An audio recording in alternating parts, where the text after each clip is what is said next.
Well. Happy Tuesday to everyone. I had to think what the day was there, guys. Now, this case has been big and it's been all over the internet and all the YouTube pages and TikToks and that. And this is the first time I'm trying to report on this case because cases go cold really quickly. And I don't want this case going cold. In the past, before I became a creator or attempting to become a creator, I have watched some videos about Sebastian and I've had my own thoughts about it as well. So I thought, right, let's do one on Sebastian Rogers. I don't know how long this session's going to last. I'm going to do it all in one session, health providing. But I have got a lot of videos lined up on my taskbar at the top there. And, it's all over the place. But, I felt we had to do so because it's 2 years now. So where is he? And that. So, welcome back to my channel, KNH Crime Lab. Today we're revisiting one of the most heartbreaking child cases in America, and that's the disappearance of Sebastian Rogers. It's been more than 2 years since Sebastian has vanished from his home in Tennessee. Yet investigators still don't have all the answers, and his family, especially his real dad, seek answers. Before we begin, I'd like to take a moment for you to like and subscribe and turn on all your notifications so you never miss a live stream or a recording or breaking case update from K&H Crime Lab. Now, as we all know, Sebastian was from Tennessee. From the home he was brought up in, the Proudfoots, or Proudfoots as they're called, have moved. I believe they've moved to a different state completely. So I don't understand why moving home was necessary, because if Sebastian was lost out in the woods or in the neighborhood and he eventually makes it back home, he's not going to know where his mum and stepdad is. Sebastian has autism and other medical conditions authorities say could impair his ability to safely care for himself without assistance. On the night of February the 25th, 2024, Sebastian was at home with his mother. According to investigators, it appeared to be just a normal evening.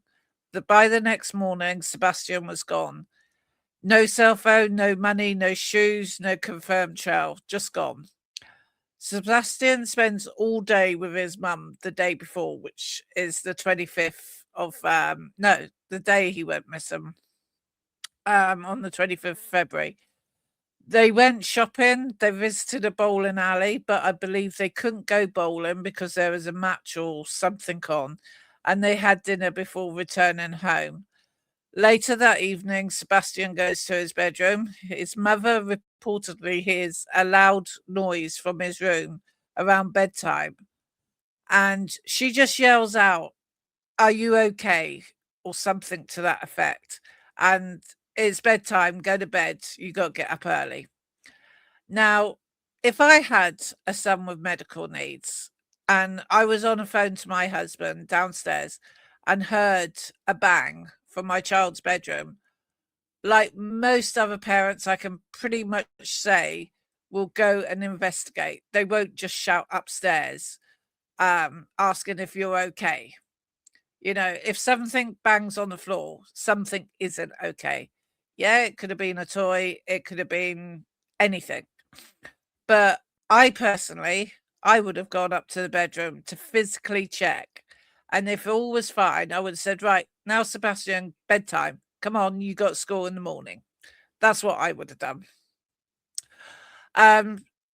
His mother wakes up and discovers he's missing. And then there's a massive search operation begins almost immediately. A bit later on, the FBI joins the investigation. Now, you would have thought once the FBI joins the investigation, there would have been more things found. But it seems to be Sebastian has literally vanished. No clues, no nothing. Search teams combed thousands of acres around Sebastian's neighborhood using drones, search dog helicopters, mounted units, and specialized rescue teams, but yet no one confirmed the trace of Sebastian was found. More than 2,000 searchers participated in the early search efforts. Authorities focused heavily on nearby waterways because statistics show that autistic children who wander are often attracted to water. Not everyone. I know someone who is autistic or has an autistic child, and she's not attracted to water whatever way possible. If anything, she's scared of them. She's even scared of a puddle, so not every autistic person has the same mannerisms and things like that. The local wooded area was searched, properties were searched, but still investigators couldn't find nothing. Now, over the 2 years, and obviously with internet being the way it is with YouTube, there are going to be countless of theories that have circulated online. And authorities specifically address some of the most discussed claims. The flashlight theory. A security camera captured lights in the distance on the night Sebastian disappeared. Many believed the lights belonged to a person carrying flashlights near Sebastian's home. Investigators concluded the lights were actually of a vehicle, headlights visible through the trees from a distant roadway. Then they were also saying that in the car park where the restaurant was, they saw Katie was involved with a person wearing a green hoodie seen in the public outing with Sebastian and his mother. The law enforcement went to the restaurant, showed videos or photos of this person wearing a green hoodie, and they said, this is a regular customer. We know his name. We know where he's lived. The police went and identified him and interviewed him, and stated that the person in the green hoodie is not a suspect. Seth, his dad, keeps on fighting for his son. And, he's been so ill by it all. He's tired, he's drained, he's mentally drained. And, his heart is for Sebastian. He wants Sebastian found no matter what. And that's understandable. Love of your child, you're going to be wanting your child to be found. He's repeatedly called for continued attention to the case and has expressed concerns about the pace of the investigation. Like I said, I think in the last probably 6 months to a year, maybe the case is turning a little bit chilly. And I don't think there's a lot of news on him now. Seth has never stopped advocating for his son and continues to push for answers. So where do we stand as from today, as from 2026, which is just over 2 years since he went missing?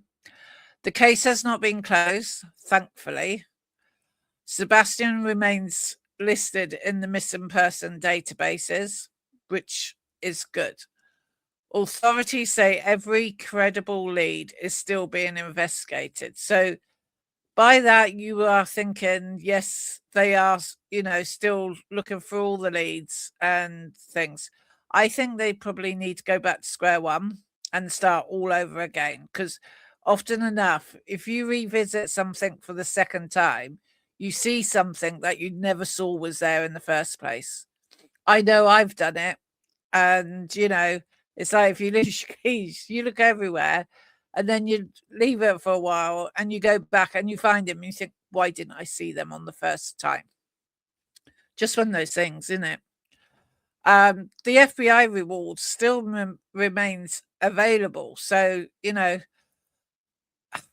if he was kidnapped, I think there would have been ransom notes and, more would have been done around the reward.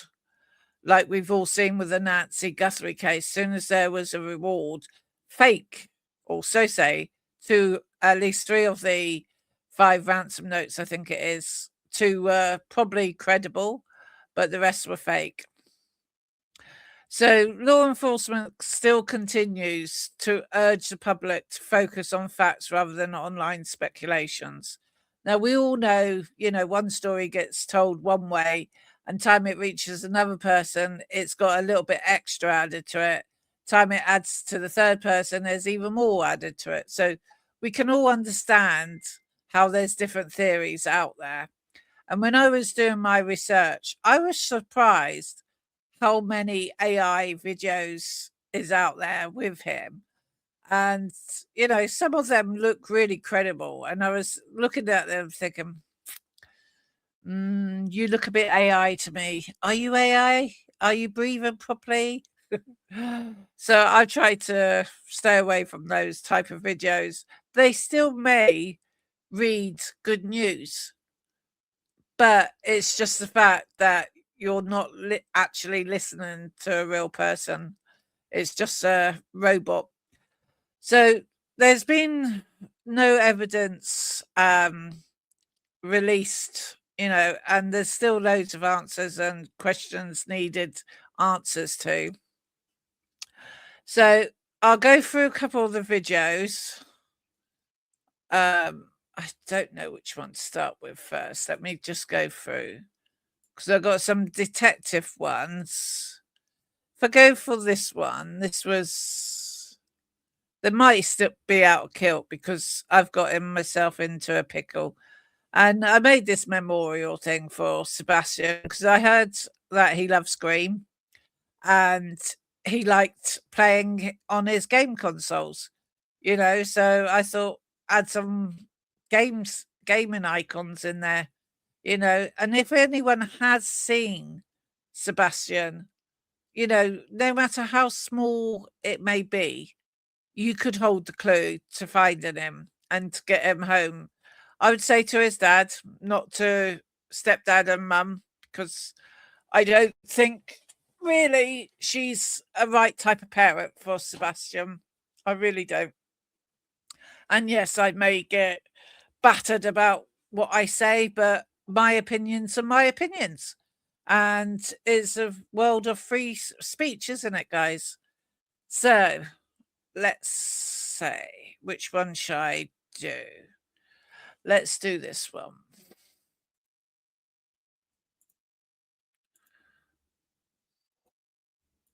Which one did I say I was going to do? We'll do this one.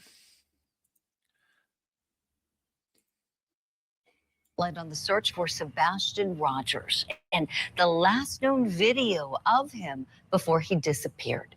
Security cameras caught Sebastian eating dinner with his mother at a Texas roadhouse in Hendersonville, Tennessee, the day before he vanished. His mother was seen taking photos of him and then sending them to somebody. Now, looking at this video, it's kind of hard to believe he hasn't been seen since then, but that is the case. Sebastian vanished from his mother's home on February 26th. His father says he still has hope he'll be found. The goal is still the same. Find Sebastian.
hasn't been seen since then. But that is the case. Sebastian vanished from his mother's home on February 26th. His father says he still has hope he'll be found. The goal is still the same. Find Sebastian. He needs to be found and brought home to a home that loves him. Sebastian's 16th birthday was last weekend, and police say that they're still actively investigating this case, and they're not deeming it a cold case as of now. I have a special guest I want to welcome onto the program now. You know her and love her, retired FBI Special Agent Jennifer Coffindeffer. She also, by the way, has her own brand new YouTube show called Break the Case. It is awesome. Be sure to check it out. Jennifer, good morning to you. You were one of the first people to follow this case. I love following you on Twitter, and I remember seeing you were doing the missing person tweets, as you always do, and have continued to follow every single development. Looking at this, as it is hard to not have emotion in it because your heart just breaks for this family, this teenager. Where do you think the investigation is likely to go from here? Does it go anywhere? Well, Julie, looking at this tape, and I've had it for so long, I just didn't release it until it was released by others. But essentially what I was looking for were the reactions of the mom, of course, Sebastian's actions. One of the things, a couple of things I noticed is his eating style, I thought was very interesting. It was like he hadn't been fed in a week. I'm not saying he hadn't been fed in a week. I'm just saying the way he eats was very, aggressive. He was just constantly eating. What I also noticed from the mother was her staring around, looking around, almost like she was on surveillance for someone. In addition, she was on her phone such a large percentage of the time, seemingly not really engaged with Sebastian. These were just a couple of takeaways. Julie, I also looked at the people around. Was anybody watching them? And there's other film footage that I've personally viewed that might give some credence to somebody else watching them. That's interesting. That's really interesting, Jen. And thank you for pointing that out, because as I'm watching it, and look, I'm not an investigator as you are, that was the first thing that jumped out was her head's going every which way. She's sitting there with her son, and like you said, she's not engaging him. And just to kind of back up and reiterate, to digest this more, in what you've seen other people looking at them too? Did it seem like they were trying to find each other? Like, is she looking for someone, I wonder? What do you think, Jennifer? Well, yes, in other footage that I've seen, I haven't released it. It's not for me to release. But I think that there may be some questions now regarding somebody possibly looking at them, certainly not acting appropriate. And I'm sure that will be released soon. And when you put it in conjunction with how Katie Proudfoot is acting, it just adds up to something that doesn't make a lot of logical sense. Sure. Jennifer, this has me wondering, did he even go back to the house? And you notice all the time Sebastian's being filmed eating. Not once has his mum spoken to him. Do we have any confirmation that he ever made it back to the house? Because he's said to have, he's reported missing from the house, supposedly in the middle of the night, wanders off. And now I'm just wondering about that. I'm curious what your thoughts are on this, please. Well, I think, unfortunately, we're so reliant on what Katie Proudfoot has to say. She's the last person to see him. She's the only one with him. She's the one that makes the report. We're so reliant on that. And I've also found it very interesting, that she works for a video recording company, and meaning, home security type company. And yet we have no home security footage. At least that we know of Sebastian Rogers coming, going. There's, very little, let me say. And I've always found that very much to be an oxymoron, Julie. Sure. And we know that Sebastian had special needs. We know that he was living with autism and needed some extra care in the home. A great point you just made, Jennifer. You know, perhaps it would be helpful even to have more eyes on him throughout more times of the day if he's not in your direct line of sight. So do you know if they even had any video cameras established in the home at all? I think there were video cameras established outside the home. As far as inside the home, I have not read or heard any legitimate, data regarding that. But again, this just makes little sense to me regarding the fact that he had autism. I understand he wasn't a wanderer per se, but this is something that persists with people that are on the spectrum. We see it every week, somebody leaving their home and sadly being found in a body of water. And so if you have those utilities available to you, why wouldn't you utilize them? Exactly. Great points from you, as always. Jennifer Coffindeffer, we'd love to continue the conversation with you about this. That's all the time we have for today. But my friends at home, do yourself a favor. Follow Jen on Twitter. Follow her show on YouTube. Check it out. You will love it. Such great interviews and insight always. Jennifer Coffindeffer, until next time, have a wonderful... Yeah, so what do you think on that one? Let me get rid of that tab. When I first noticed Katie sort of like looking around when she was eating, I didn't watch the entire video. I just saw it up to there and then thought, right, I'll link that one to do. And then I thought, let's just watch it again. And then I watched it for the second time and I thought, right, I've definitely got to put this on my playlist. And then that's when I landed up watching the whole lot. So I'm glad it's not just me who, thought it was a bit weird. So then the next video I should do, where's my StreamYard? I think we'll go to Jay Scott of Guilty of Crime. Please go to Jay Scott's YouTube channel. She also has Twitter. She has a ghost account. There's a website as well where you can get all her links as well. So go and see my friend Jay. She's covered this extensively. She's been on it. Where is it gone? Where's it gone? Bear with me, I've lost it. Right, let's get rid of that page. So it's there. So why am I not seeing it?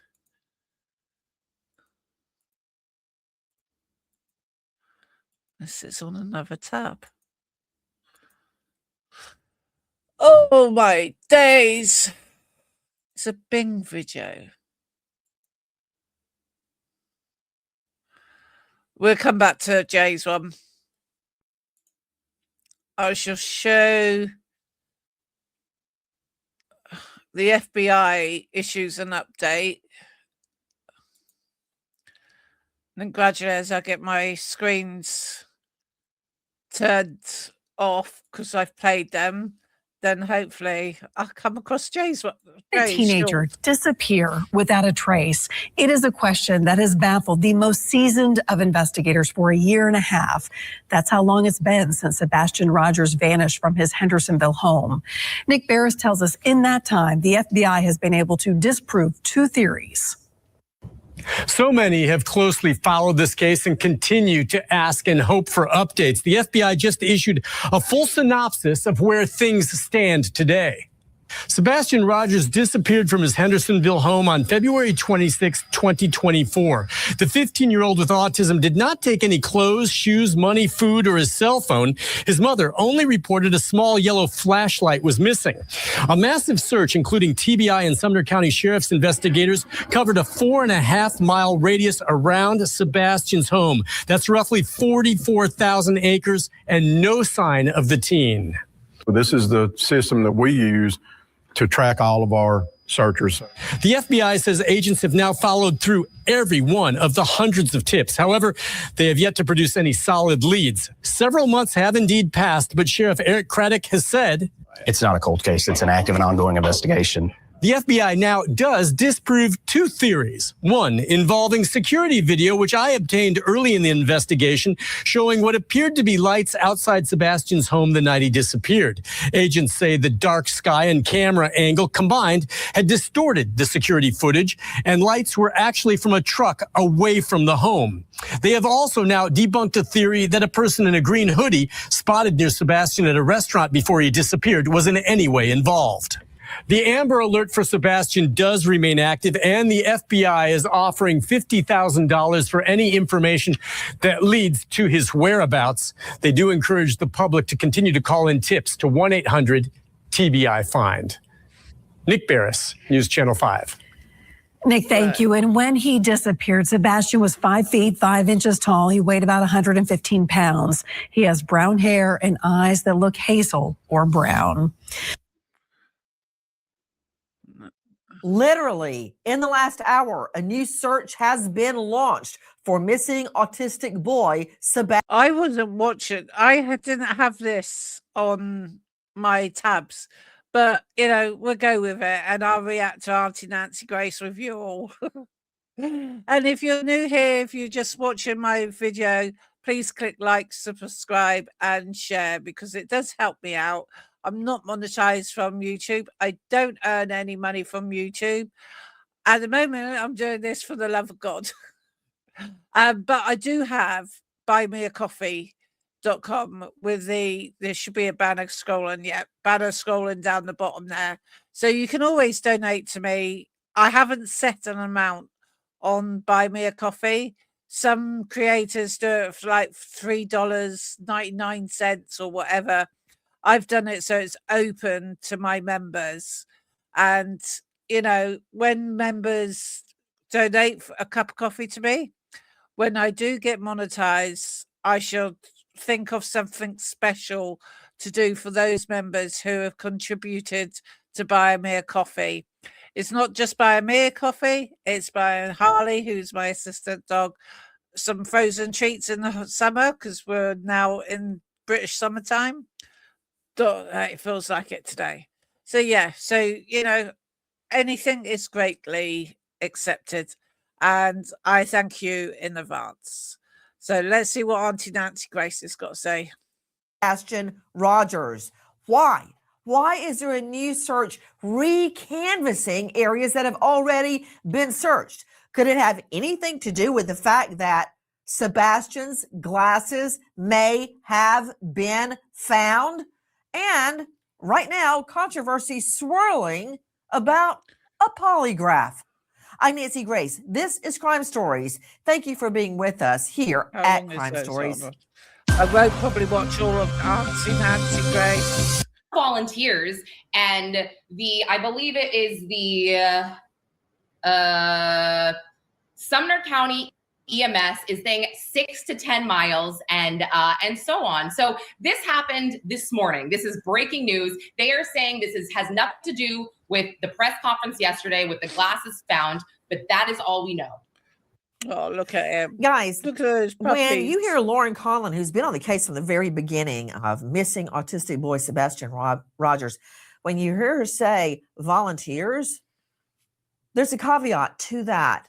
They are law enforcement, EMTs, people in the criminal law business, all banding together for a new search. This, as we learn that glasses have been found, that could be very significant.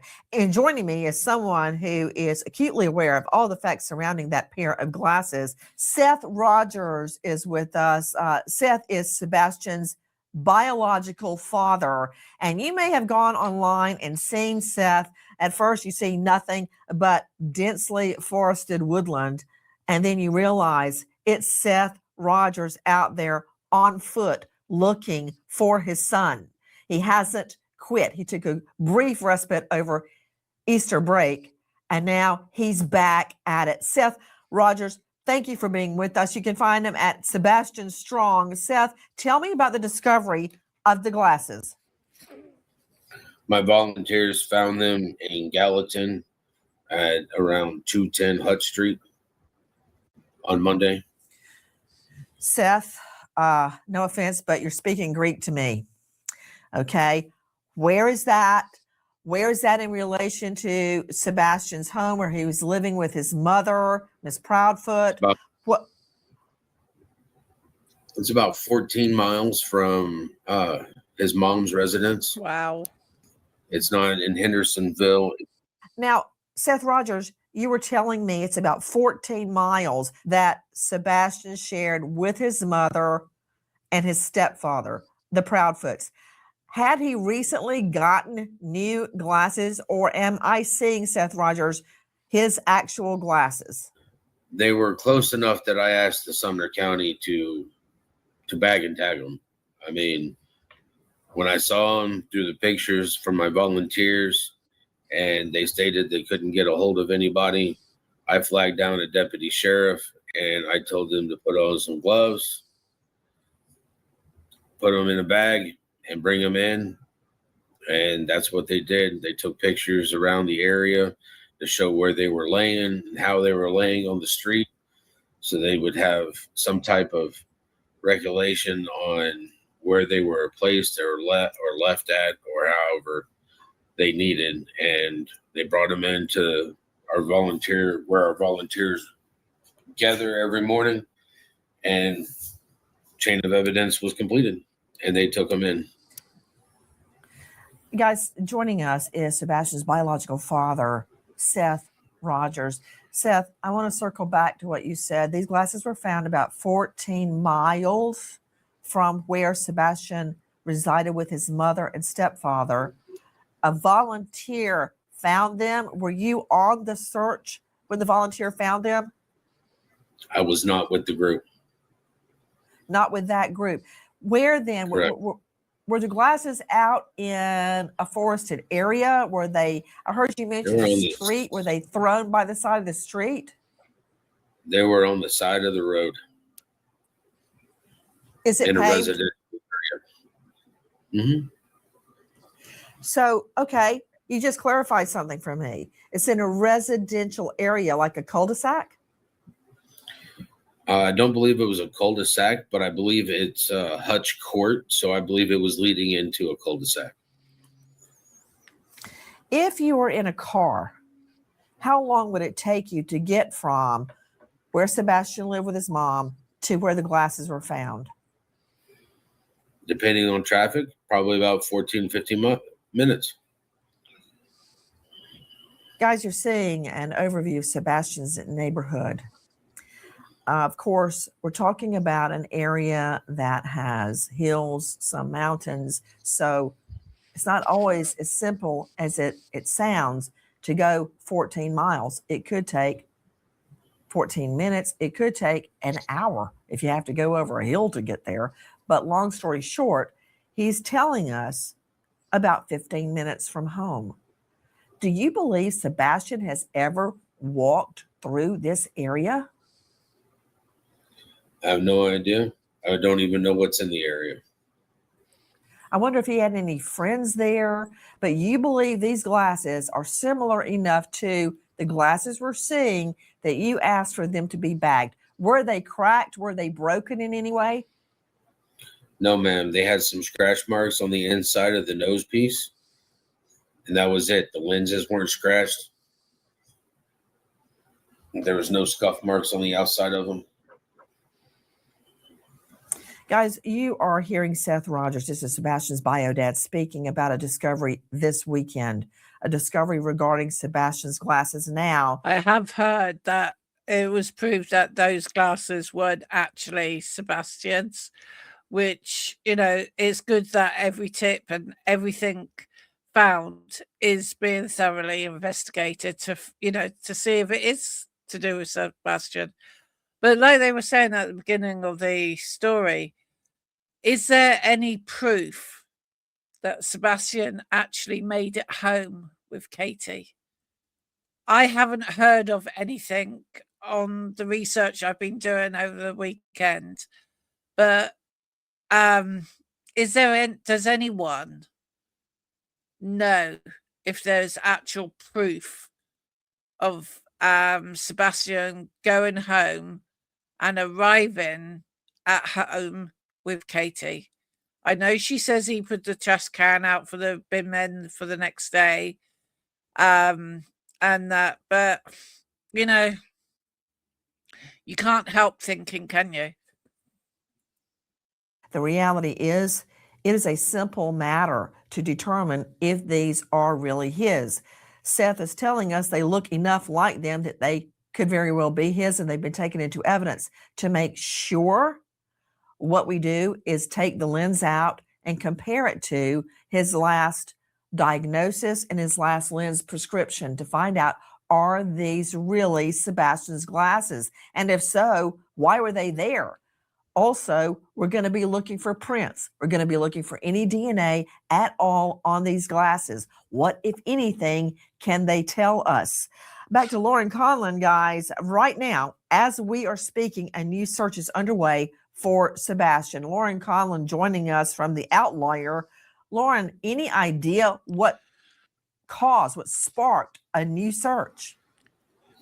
I mean, I think people at this point, and obviously Seth Rogers included, are so worried and so concerned, especially after hearing about the glasses. So I personally think this also has to do with the Cajun Navy last week saying, okay, we're going to step back.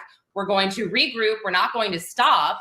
And so in turn, I think more people, more organizations stepped up to help. Right. And sorry, go ahead. So bottom line, we don't know.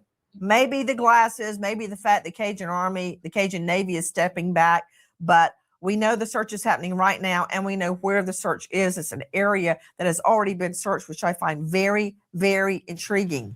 Why are they researching a particular area?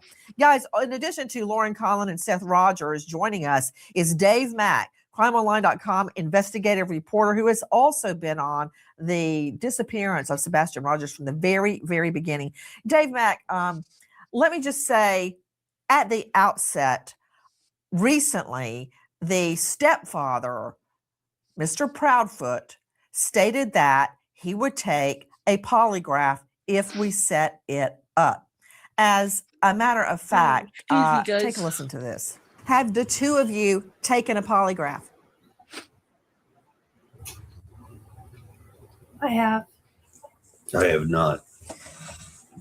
Would you be willing to?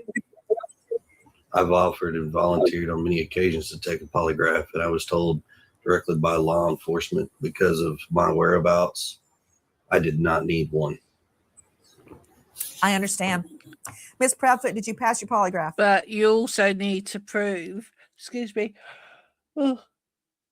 you still need to prove he was actually at work where he said he was. There are thousands of videos on this topic, so I can't physically watch every single one. But if anyone knows that there was proof of him being at work, then please feel free to leave it in the comments, because I will read the comments later. It would take me weeks and months to watch every single video there is on Sebastian. I just really feel sorry for his father, his real father, that is, his biological dad. It must be heartbreaking.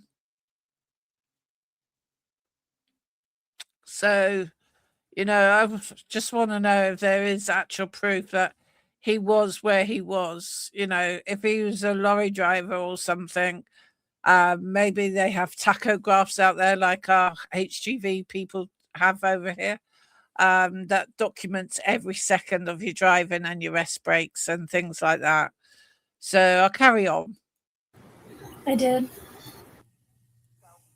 Okay, now listen to this. He says, I've offered and volunteered on many occasions to take a polygraph. I was told directly by law enforcement, but because of my whereabouts, I did not need one. Listen to more. And Mr. Proudfoot, you have volunteered to take a poly? Yes, ma'am. If I were to set up a poly for you, would you take it? Name the place and time, ma'am. I'll be there. And you're a liar. Well, you we did. We did that. We set up a polygrapher, a very well-respected polygrapher, Excuse me, a guys, place and a time. Mr. Proudfoot tells us that he has been instructed by the TBI not to be on with us today and ask for help finding his son, his stepson, and not to take a polygraph. I've never heard of that. I always loved it. I'd say I want to see it in writing. When witnesses, targets, or defendants, anybody would Excuse me, take a guys. polygraph. If I want my own polygraph, I will get one as an assistant district attorney. So I find that very curious that he would be dissuaded from asking for the help from the public, as we see a volunteer search launching right now with law enforcement, and not to take a polygraph. Now, very curious. Dave Mack, didn't Mr. Proudfoot, Chris Proudfoot, Sebastian Rogers' stepfather, didn't he tell us he would take the polygraph anywhere, anytime? Isn't that true? Yep. He said it. Anywhere, Okay. you name the place, I'll be Okay. there. He also told us, should I believe him or my lying ears, that he has never taken a polygraph before? Didn't he tell us that? That's what he said. He told you that. Okay.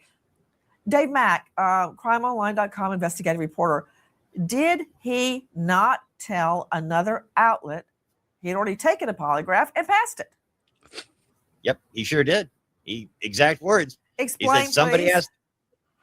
He did interviews. He did a number of interviews, Nancy, when and in this one particular, asked about, have you taken a polygraph? He said somebody asked the question. This is a direct quote.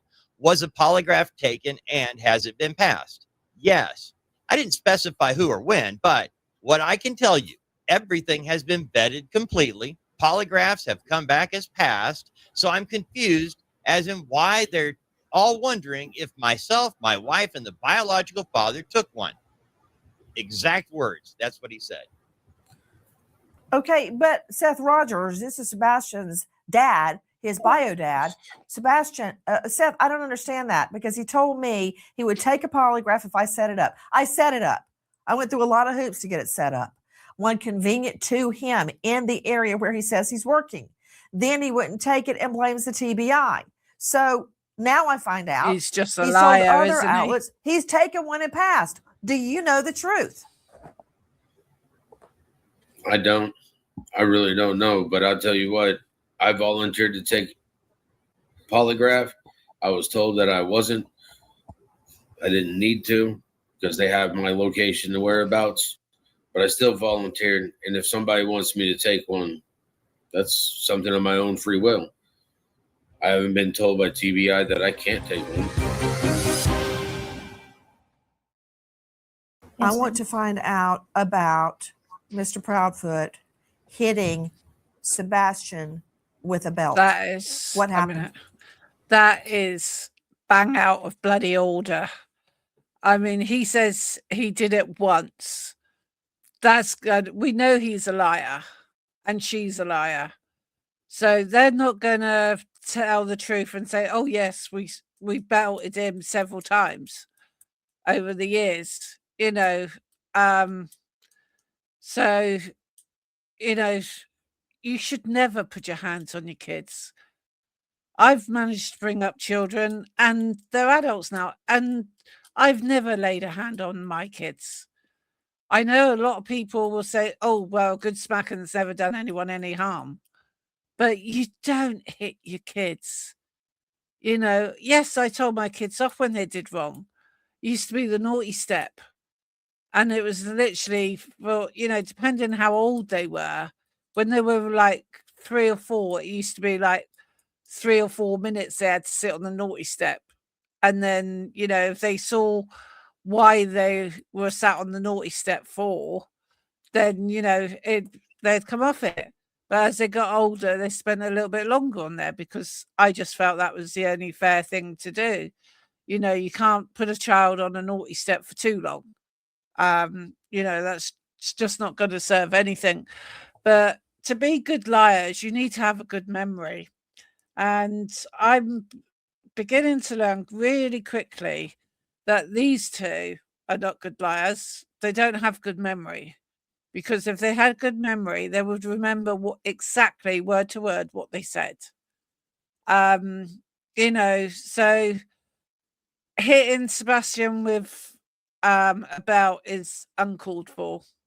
You know, it really is. It's like the teachers used to do back in my day, used to hit you on the back of the hand or on the palm of your hand with a bloody wooden ruler or a plastic one that hurt just as much. You know, you don't need to hit your kids because often enough, if you're someone that's going to, my theory is, if you're going to smack a child for doing something wrong, no matter what it was that you think they've done wrong, you're not just going to hit them once. In my theory, from what I've learned over the years, when people go to smack their children, it's like, how should I do it? It's like, I told you not to do this. How bad are you? You know, every time, every word that comes out of your mouth, you're smacking that child. You're not just going to smack that child once and say, do you realize what you've just done? You've done a really naughty thing. Now go and sit on the stairs, sort of thing. You know, you're not just going to, I don't think you would just hit a child once. And that, you know, I mean, I was brought up being hit left, right, and center. And that is one of the main reasons why I would never hit my children. Never, ever would I hit them. So it's just one of those things, guys, isn't it? So let's see what they've got to say. That was actually several years ago, and it was Mr. Proudfoot. To Mr. Proudfoot. To Mr. Proudfoot. Yes, Mr. Proudfoot, what happened? Oh, I'm sorry. I misunderstood. I thought you were asking Katie. Sebastian had gotten in trouble. He got caught lying. And I had asked him, I said, hey, you know, you got to have a punishment for this. No, you don't. He says, yes, sir. And I said, okay. So I gave him a swat with a belt on his buttocks on the outside of his clothes. One swat. Okay. One swat Not okay. on the rear end with a belt. Okay. Listen to more. Was that the first time you had ever hit him with a belt? Yes, ma'am. The one and only time, actually. Yeah, because he's missing, you silly buff. When was this? Years ago, ma'am. Keep it cool. Years ago. Yeah, right. Any idea how many? 3, 10? Probably last 1? week. It probably at least 3 years ago. Why did he have to laugh? I don't understand how that turned into a CPS or Child Protective Services complaint. How were they alerted that you hit him with a belt? That did not turn into a CPS service call. But didn't it? I've got a lot of things I need to dissect very quickly. Dave Mack, you and I have been scouring the internet and speaking to various witnesses. Mr. Proudfoot tells me to my face that he hit Sebastian with a belt. This is an autistic boy. An autistic boy. Do they, at his level of severity of autism, and I've got an expert, Courtney Lasky, is going to explain this to me. I did not teach this in law school. How would that affect a child with autism? But that said, I want to focus on what I'm hearing, Dave Mack. Help me, Dave. I'm hearing that it happened years ago. In both of those quotes where you heard Chris Proudfoot speaking, he said several years ago. Then he says, when I press him on that, he says at least 3 years ago. However, he stated a different scenario to a different person. Explain, Dave Mack. he did a YouTube interview, and in that interview, he described the actual belt whack. And, you know, in your interview, he said that the belt whack did not lead to a CPS call. However, in this other interview, no, stop. I asked you about the age of Sebastian when Sebastian was hit with the belt. I love Auntie Nancy One Grace. thing at a time, brother. The He age of described- Sebastian. He said it was 3 years ago. he said So in he would another have been- interview that So he the would have fif- been 12 years old then, because he went missing at 15. If Chris says it was 3 years ago, so he would have been 12 years old and been, you know, disabled and autistic and anything else that may have gone with that. It's just not right, is it, guys? I don't know.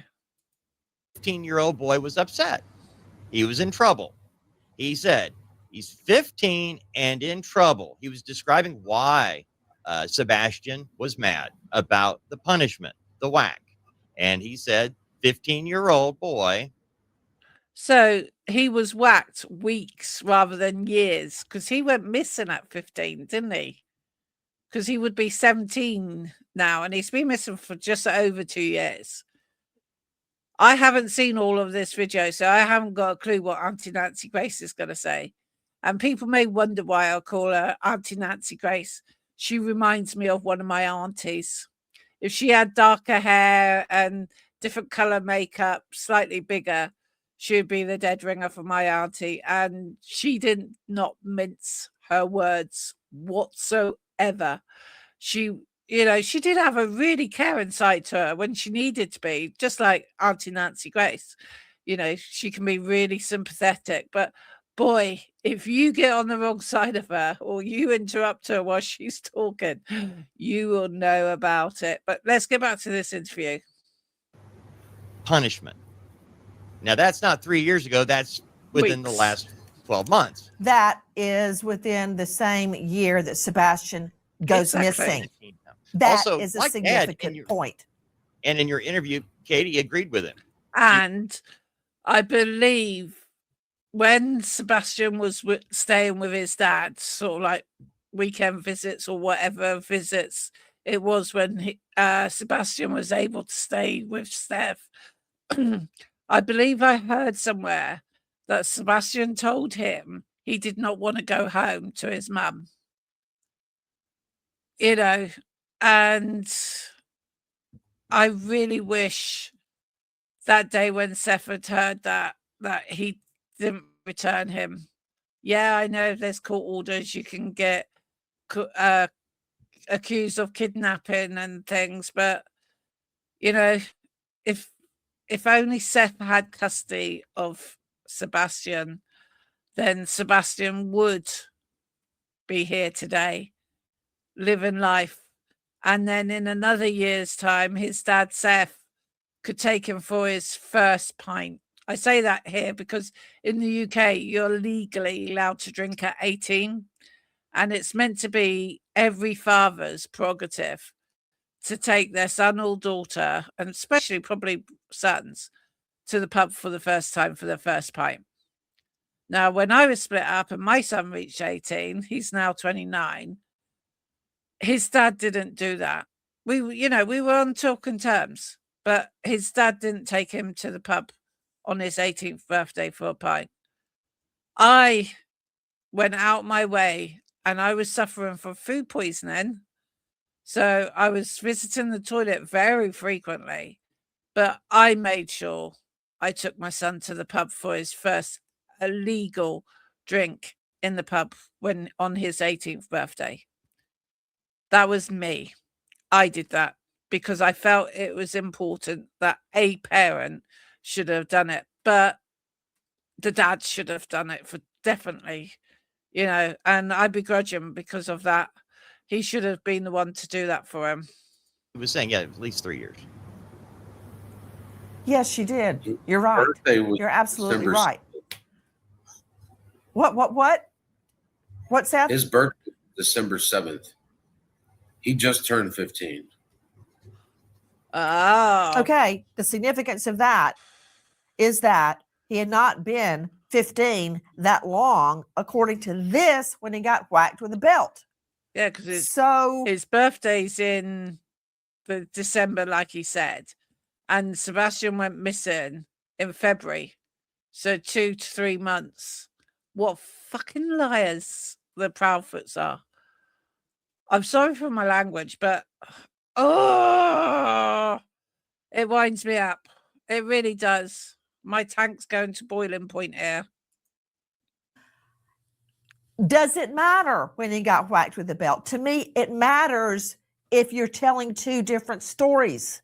That's what matters. I've never been hit or hit anyone with a belt. And I remember the last time either one of my children were spanked. It was Lucy, because she clobbered John David in the head with a piece of wood. She turned around and looked at me and went, "Is that it?" Basically, because I was spanking her through a huge diaper. Okay, it didn't work. So that was the last smack. Long story short, there's a whole scenario that I need to talk with Ms. Lasky about, hitting a child that is autistic with the belt, or any child with the belt, for Pete's sake. But that said, what's concerning me now is two different stories. And as Dave Mack first said, we've got a CPS issue. Because if you will recall, Dave Mack, in that last sound I played of Mr. Proudfoot speaking to me, I said, how did that turn into a CPS, Child Protective Services complaint? And he says, that did not turn into a CPS complaint. But wait a minute. He's told a different story to a different person. Tell me, Dave Mack, and make sure you're right. Describing the belt whack, the specific belt whack, hit him one time with the belt. And Chris Proudfoot said, that Sebastian went to school, told a teacher what had happened, and he actually says the school, they're an automatic reporter, and they reported it to CPS. He went further to say that night, when they were sitting down to dinner, a CPS worker came to their house that evening, to their house. And by the way, he added, they knew the CPS worker because she had been to the house before.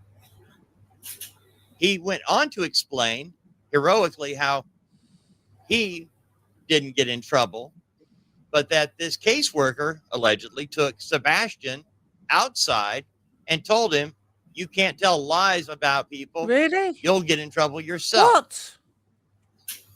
So the story from Chris Proudfoot in this other version is that he spanked Sebastian. Sebastian went to school and told a teacher. Teacher reported it to CPS. CPS came out to their house that night while they're eating dinner and didn't even want to hear Chris Proudfoot's side of the story. He said, I already know what happened, and took Sebastian outside and talked to him. The boy needed help, and there was nobody helping. Wow. Okay, Liz, if you don't mind, could you play 23 for me one more time? Listen to Sebastian's stepfather, Mr. Proudfoot. Was that the first time you had ever hit him with a belt? Yes, ma'am. The one and only time, actually. When was this? Years ago, ma'am. Any idea how many? 3, 10, 1? It probably at least 3 years ago. I don't understand how that turned into a CPS or Child Protective Services complaint. How were they alerted that you hit him with a belt? That did not turn into a CPS service call. As we go to air right now, we are learning a new search is being conducted by LA law enforcement volunteers, apparently recanvassing an area that has already been searched. Why? Why the focus on that one area?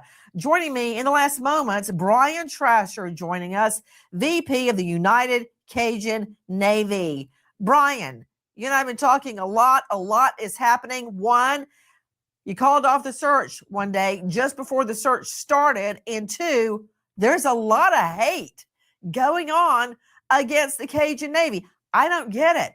You're out there on your own time volunteering, trying to help find Sebastian or a clue of Sebastian.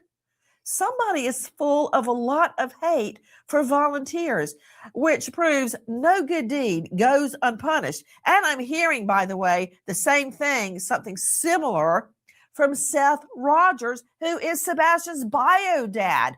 The searches are being torpedoed. I don't understand it. Number one, Brian Trasher, why has the Cajun Navy pulled out of a search? Well, just to be clear, we gave up or called off leading the public searches. So we're no longer putting out a public call for volunteers and leading searches with volunteers. We did have some volunteers that were threatened, despite what the local PD said in their press conference. We did have some credible threats. We have recordings of telephone threats. We have surveillance video of in-person threats. I know that it was said that there was no police report filed. There was a police report filed about a threat with Metro Nashville PD. It's not clear as to whether those departments share information with each other, but we did provide a copy of that report with your producers just to show that we are telling the truth. Why the hate? I think that there are some people out there who make money off of tragedies, and when volunteer groups come in and try to take over and help, I think it takes away from their potential revenue. And when you mess with people's money, they get mad. I think that's just part of it. I had a conversation with Seth Rogers on Easter Sunday.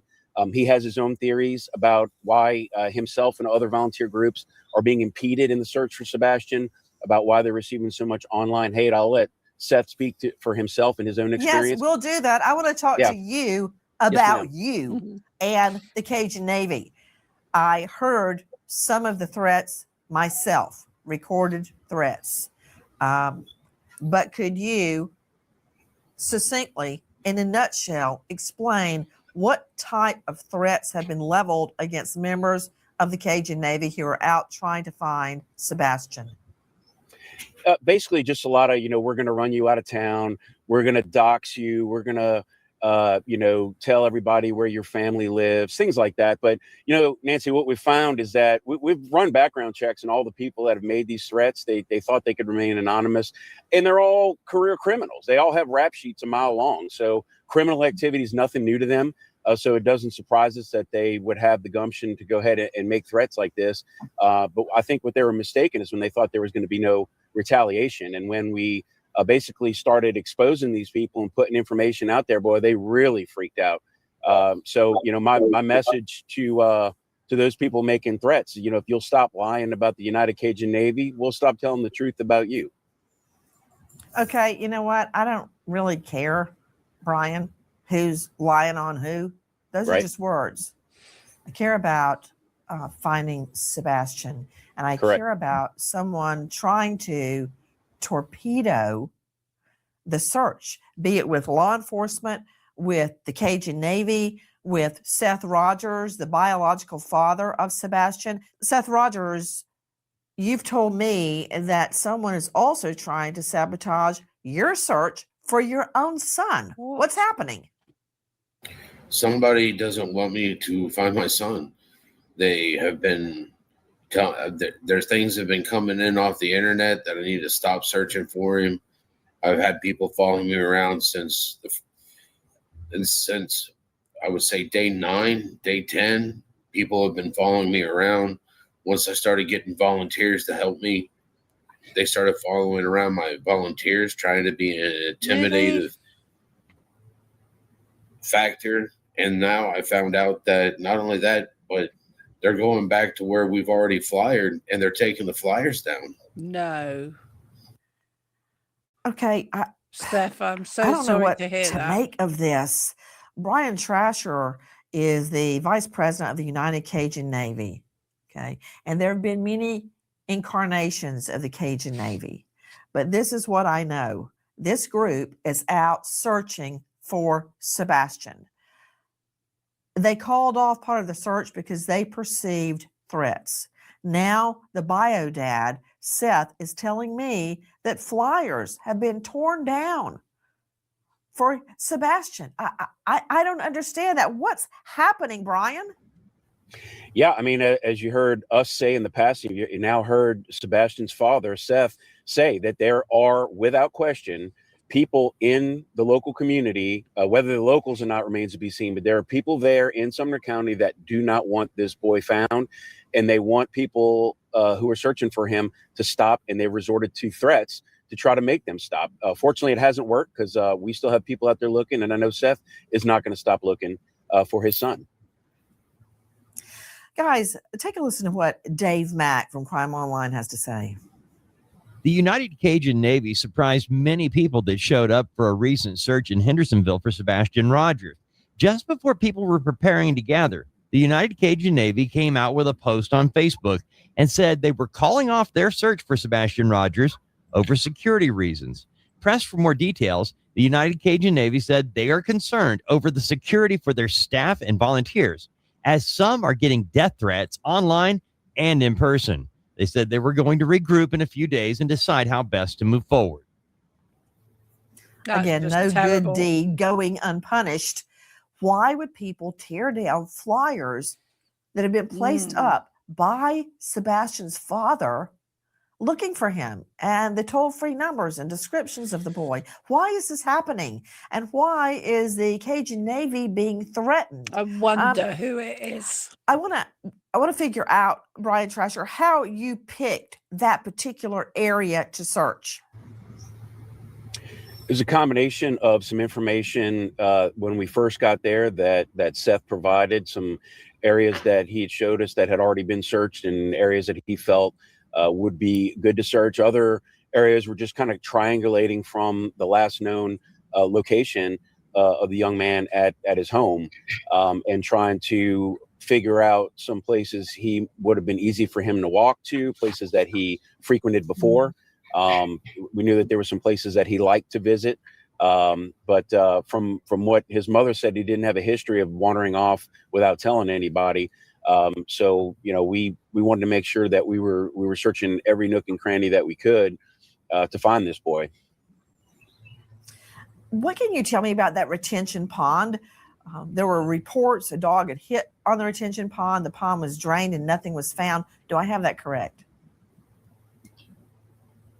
I don't have any information with regards to that. I know there's been a lot of confusion about when dogs hit and where and things like that. We go with the information that we have at the time. My understanding is that that pond was drained and nothing was found there. But Seth might be able to tell you a little bit more about some of the areas that the dogs searched closer to the home and if there were confirmed hits or not. Welcome back, everybody. Seth Rogers joining us. This is Sebastian Rogers' biological father. You can find him at Sebastian Strong. Seth, again, thank you for being with us so much. I mean, when you're searching for a missing child, I like the focus to be on what is being done to find the child. What can we do to help find the child? But instead, there's all this controversy surrounding the search for Sebastian. And I find that very odd that people are not pulling together to try to find Sebastian. But that said, can you please shed some light on the search that occurred around the Proudfoot home? Did dogs hit on areas around the home and leading to the retention pond?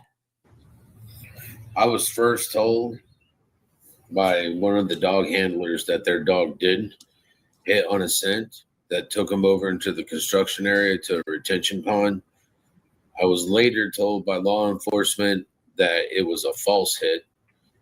I was also informed that they searched that pond where the dog went to, and they did not find anything.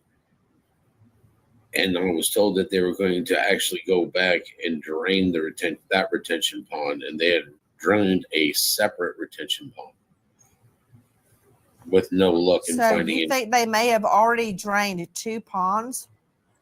Yes, ma'am. The reason I'm asking, Seth, is because your ex, Ms. Proudfoot, stated that the dog hit and got Sebastian's scent around the home. Now I'm hearing it didn't. Was that hit at the retention pond, the false hit, or was it around their home? The I'm being told by law enforcement that the dog hit to the retention pond was a false hit. Oh. And that Do the you dog know of never, any hit by the dogs around the Proudfoot home at all? not on the outside. Were there hits on the inside? I believe so. Okay, there should have been. Now, this is my conundrum, Seth. If there are no hits for Sebastian outside the Proudfoot home, that would suggest he did not leave the home. Earlier, I was asking the Proudfoot Or he didn't even make it home from the restaurant.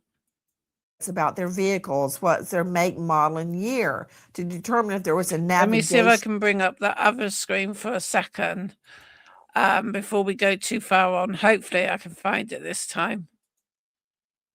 That's the one I was just doing. There we go. Right, so this is like a short done by Jay Scott of Guilty of Crime, one of my favorite channels and one of my favorite creators. You know, I class her as a friend, even though we haven't seen each other in person. But I was very jealous of her because she went to CrimeCon at the weekend. Now, we've got CrimeCon in several places, one in next week in Birmingham, and we got one in London in October. But the tickets are over £200. And then I got to get to London. Then I got to stay overnight somewhere in London for at least 2 nights. That's going to be some expense of money. So I don't think I'm going to make it to CrimeCon. I wish they did one in Wales or in Swindon even. That would help, or somewhere near my hometown. But let's play this from Jay Scott from Guilty of Crime, guys. Please go and visit our channel and subscribe if you can. Retention pond searches. Uncover the hidden truths. A perplexing case with shocking revelations awaits. So they decided to put the whole thing out. Now they did say that that this was sent over to law enforcement under your scars. I have the link in chat. I'll put it in chat again. All right. You can look at it yourself. Houses are built now. But April of 2025, we don't have. We have this 1224. So sometime in between 1224 and 1025, all those houses got built. But what you've got here is this retention pond. This is the pond that Max dove into. And again, think about this, guys. Think about Sebastian going missing sometime between when he got home and in the morning, and then them panicking and going not too far to go put him. All right, to put him. I see you, Saucy. I'm not sure if you're talking to me. Anyway, right there, guys, go to x.com/SF investigates. And if you follow that link, you'll be able to get the entire canine DNA report. All right. So go do that. If not, I'll put it up on my ghost page tomorrow and you can get it from there. This one. Let's see if I can find We've also got this one, this retention pond here. And we've also got this one. So where we talk about the retention pond in between 2 cemeteries, there's a cemetery there, cemetery there. So those are the retention ponds. All right. So this is retention pond 2. Following the completion. So what about at night? Should at night be in jail? Should Chris and Katie be in jail? Who else should be in jail? That's what I want to know. And Saucy Skins, if you could email me that UPS, if it's on my porch, then I'll go grab it. All right, let's play. Let's hit play. Let me see. Give me a sec. Play this. The search of retention pond 1 by K9 blank and handler blank. The handler deployed K9 blank to search the area of the Laurel Park neighborhood. So the construction site area is called the Laurel Park neighborhood now. This area included retention pond 2 located between 2 cemeteries at coordinates blank. I wish we had the coordinates so we could know exactly to the point where these things were. No identifiable graves were observed in the immediate vicinity of the pond. So it's this pond in the cemetery, this pond here that we're talking about. So you've got graves up here, you've got graves down here, but in this kind of intermediate area here, you've got no graves. It's not like the dog's picking up on remains that are buried in graves. So it's this pond area here, but this was negative anyway. So the whole thing's negative. Okay, so K9 was commanded to begin the search approximately 20 meters from the pond and initiated a perimeter search around retention pond 2. He entered and exited the water at multiple points, but showed no indication of interest in the pond. Upon returning to the starting point, a secondary perimeter search was conducted in the opposite direction, again, yielding no positive indicators for the Amen to that. Chris and Katie should be arrested and then they should be interviewed separately. Now, listen, Saucy, nothing's there. And they're really good about delivering stuff. So if you would kindly send me an email with the tracking number, I will track down whatever happened to it. All right. Please just send me an email and I'll track it down like a dog with a bone. April, Jay, you're so awesome. Love the way you speak. You have me rolling. Thank you. You have a great personality. Appreciate that. Of human decomposition. The search was expanded from the immediate vicinity of the pond to include an adjacent wooded area and the fence line along a drainage feature. So I'm guessing it's either going to be this area. Okay, so what this report is saying, again, take this with a grain of salt. Don't believe what I'm showing you or what I'm saying, all right? Don't believe any of that. But if this report is correct, he may have been buried in the construction site or put a place at some point and then moved. That's what that's indicating. All right, let's keep going. Oh, this area. So the fringes, the outsides of the cemetery. So this is the boundary between the cemetery and the school. This is Sebastian School here. And then this is the boundary between the cemetery and the Laurel Park neighborhood, which is this construction site. The search of this section is limited by a fence marking the property boundary coordinates blank, beyond which access was restricted. A visual assessment was conducted beyond the fence. No observable points of interest were identified. Following this, they also executed a systematic line search in the open field area. The search pattern proceeded north to south with approximately 2 meter spacing between passes, continuing until the team returned to their original point of entry. At the conclusion of the search, K9 blank did not exhibit any trained final responses or behavioral changes. All right, a lot of you guys have questions, and I don't blame you. I don't have a porch pirate, but I also did not get an email from you. All right, I got 0 emails from you, Saucy, at all. Like no emails with the tracking number. 11 for. All right, I'll get back to you. All right, thank you. Let's go. Yeah, we don't have porch pirates here. We're really good about that. So after I'm done with the episode, I'll go track it down. Thank you. Very fine. So I'm assuming that the open field area would be this area, but there was no hits at all. None in this pond, none in this vicinity, none down this fence line, whichever fence line it was. So all of that is cleared. No human remains, no signs of decomposition here at all. So now we turn to the construction site. And this is incredibly, incredibly concerning. This is what I've been saying all along. This construction site needs to be gone over with a fine-tooth comb. It's shocking. This is shocking to me. And this is April of last year that this search happened. So retention pond 3, the final retention pond was searched by K9, handled by blank, directed K9 to search along the perimeter of the retention pond, including the drainage port, approximate coordinates blank. K9 didn't indicate the presence of human remains, but K9 was also directed to inspect the boots of the handlers, presence of human decomposition odor on the mud collected on their boots. So no signs, no indications of decomposition. We're assuming that this is retention pond 3, and it could be this one because we've not got the coordinates, but this is the one that Max dove into. So it's either this one or this one that's retention pond 3. So that's retention pond 2. Is it that one? Don't know. But that's the one that Max dove into. We can now go to ground. Yeah, this is wild. That and Nathan, you're in my chat. You're talking. What you say and what anyone says is valuable, unless you're just trolling. You say, I hope this Proudfoot money is worth it for Michelle. That's interesting. That's interesting. The way that these creators are landing on a side and pushing a narrative. I'm not pushing anybody's narrative, but find Sebastian. I'm going to take all pieces of this case that's gone off the rails and show you everything and let you know what's there, and you guys can decide for yourself. Total avid had to come over and distract me entirely. Hit the like, yes, hype the channel if you could, my friend. Let's get us back in the algorithm level to inspect this retention pond. This imagery date is February 2025. So just 2 months later than this imagery was when this search took place. And there is a drainage port, or whatever you call it, in this pond.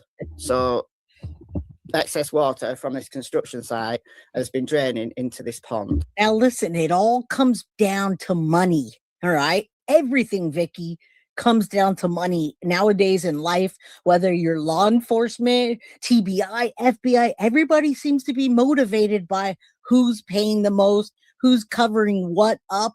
And in this area, it absolutely makes me sick, but they're not going to dig up the area unless law enforcement feels like they have a great lead, because it costs money, which is unfortunate. Very unfortunate.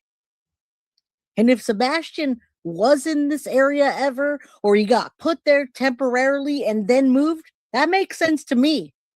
And then the other pond is, don't know, you can see it. So this pond. Thank you, Jamie. There as well. Can I go down there? Yes, they were looking for dirt being disturbed. Yes. I got your email, Saucy. I emailed you back. Well. So this is what the drainage holes look like. So this could be one of the ponds that was searched. The time when Sebastian disappeared, the thing that concerned me greatly, done videos about this, is that there was a whole bunch of open manholes. And if you were walking through this construction site at night, you could fall down one of those open manholes. They were big enough for someone of Sebastian's size to fit down. It's exactly what happened to Caleb Harris. That's exactly what happened to that other guy. What was his name that we were covering? It was a male that went for a walk and they ultimately found him dead inside of a manhole. All right. I don't think that's the case, but you never know. They're also, you say cards at the cemetery and school at 3:40 a.m. and the night before a practice run 3:40 on the morning. Sebastian went missing. Mob crew has a surveillance video. Right. And it all comes down to that who video to show you believe and what narrative. That's the messed up part. There should not be a narrative when it comes to a missing child. It should be, he went missing. Here's the evidence. Let's go. Thank you. Caleb Harris. I knew it. Love you guys. Love this community.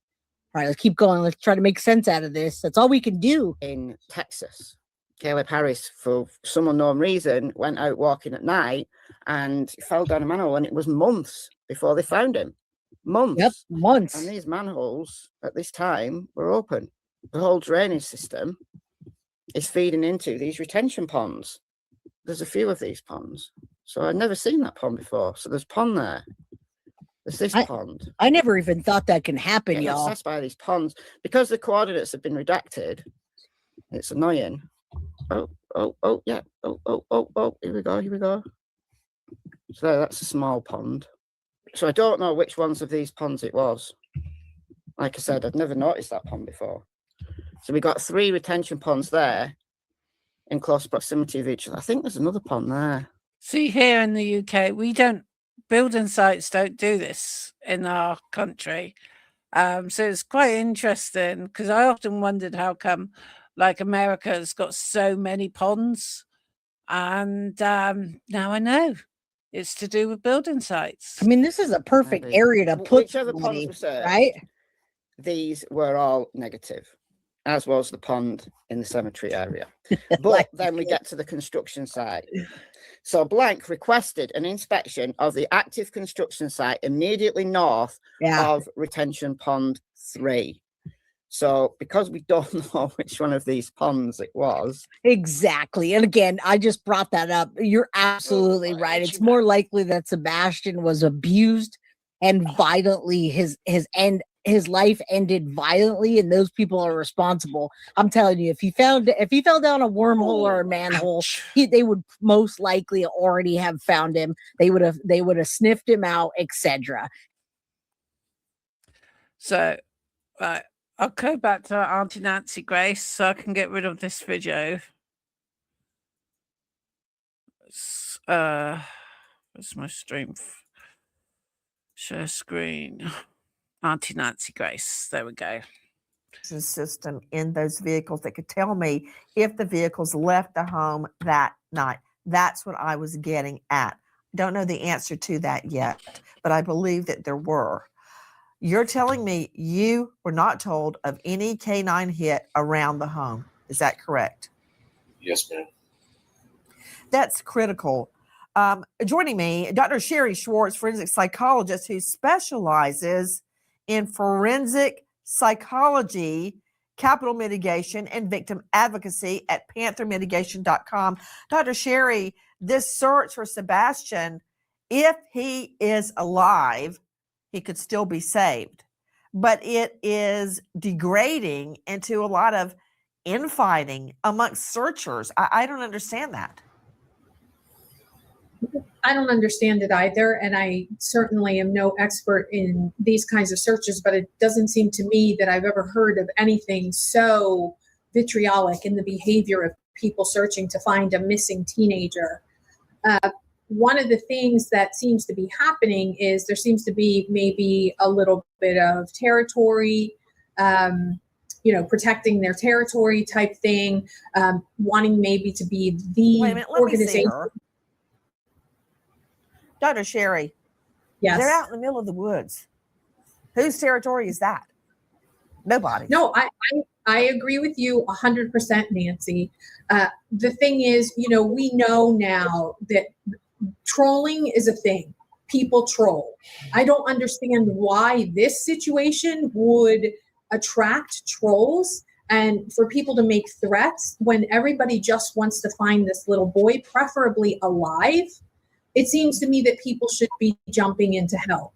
So I don't have an explanation for that other than that when they can remain anonymous, relatively anonymous, the trolling seems to increase. But as Brian pointed out earlier, when these people are exposed, all of a sudden they back off because they don't want to be known as trolls. Another question to you, Seth Rogers. This is Sebastian's biological father who has been out on foot searching for his son. Seth, did you say you have or have not, would not take a polygraph? I would. Wonderful. If I set one up for you, will you take the polygraph? Yes, ma'am.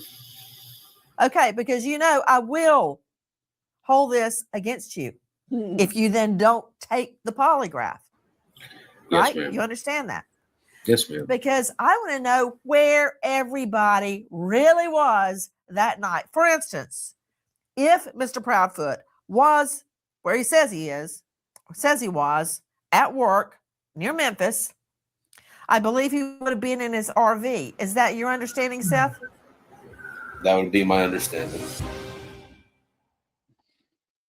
Joining me right now, a special guest, Courtney Lasky, board certified behavior analyst, autism expert, chief clinical officer with Little Starts Therapy Service.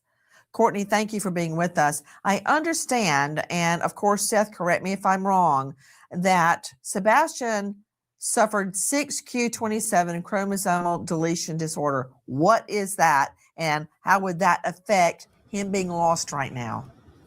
Yeah, so anytime we have a chromosomal deletion syndrome, we can think of it as an umbrella term. Our chromosomes act as codes in our behavior, the way we develop.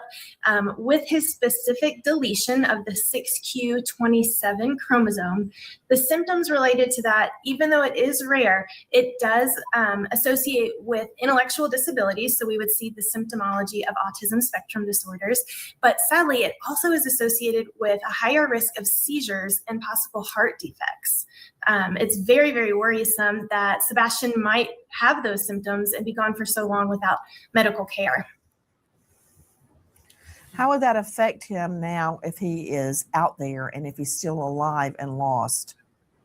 Yes, he may be struggling with understanding what is happening, what he should do in different circumstances. I am so glad to hear Mr. Rogers saying that he swims like a fish, because we do know that 91% of autistic children, that is the highest risk of death for them, is drowning.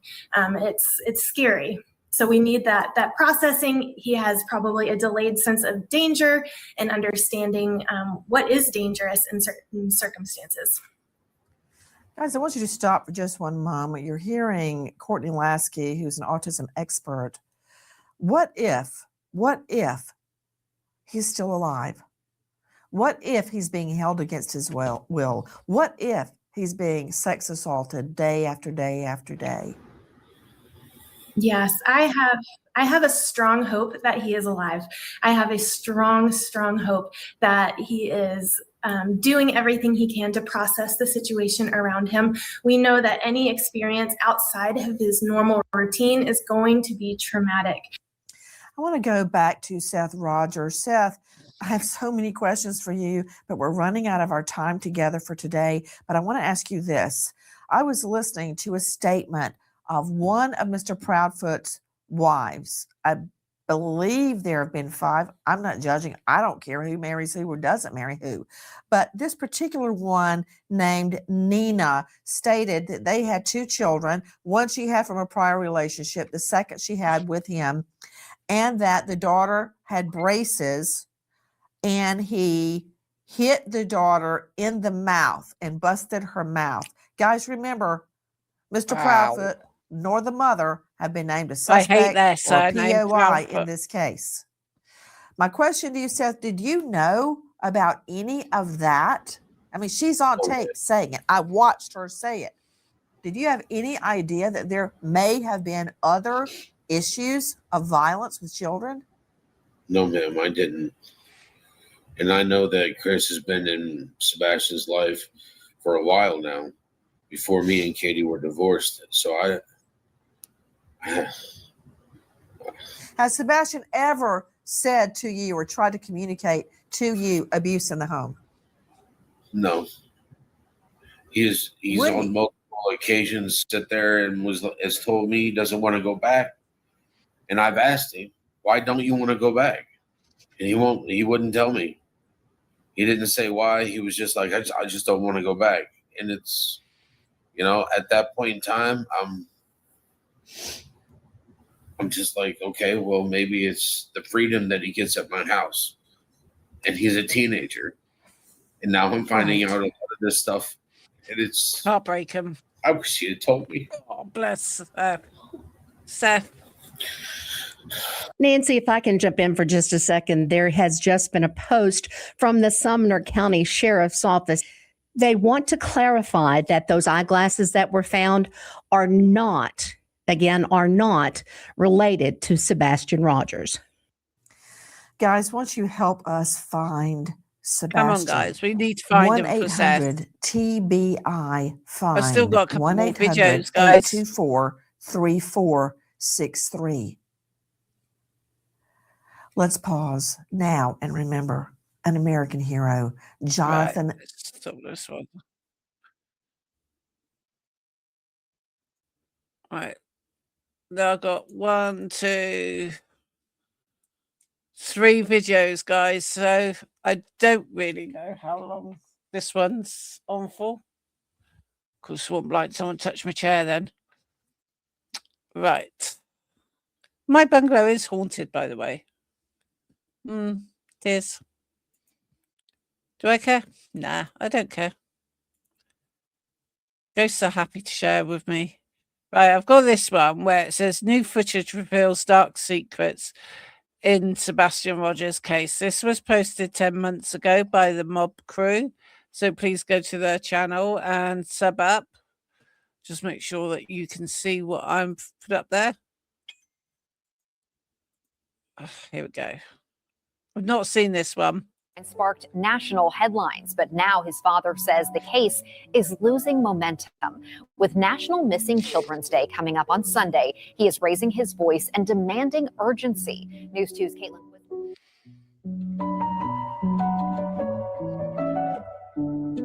I went and talked to neighbors, and every single one of them, every single one, welcomed me. And if they had video surveillance, they gave it to me. The only person that would not talk to me as the only person that had something to hide and wouldn't talk to me. She has a son that's hiding and waiting for somebody in the dark, late night on the 25th, and there needs to be some explaining for that. I'll just leave it at that. That we are going to keep searching. We are going to keep looking. We are going to find him, and we are going to bring him home. Since we first aired the video last month, authorities have said no evidentiary value. It is of no evidentiary value. Just give a disclaimer out to YouTube. YouTube, if you're watching me, it's not me deliberately playing this music in the background. It is from Mob Crew. So please don't copyright my story, my video, because if you do, then it's not fair, because Mob Crew hasn't been deleted yet. So I presume this is royalty-free music that's playing in the background. Bear with me, guys. It is of no evidentiary value.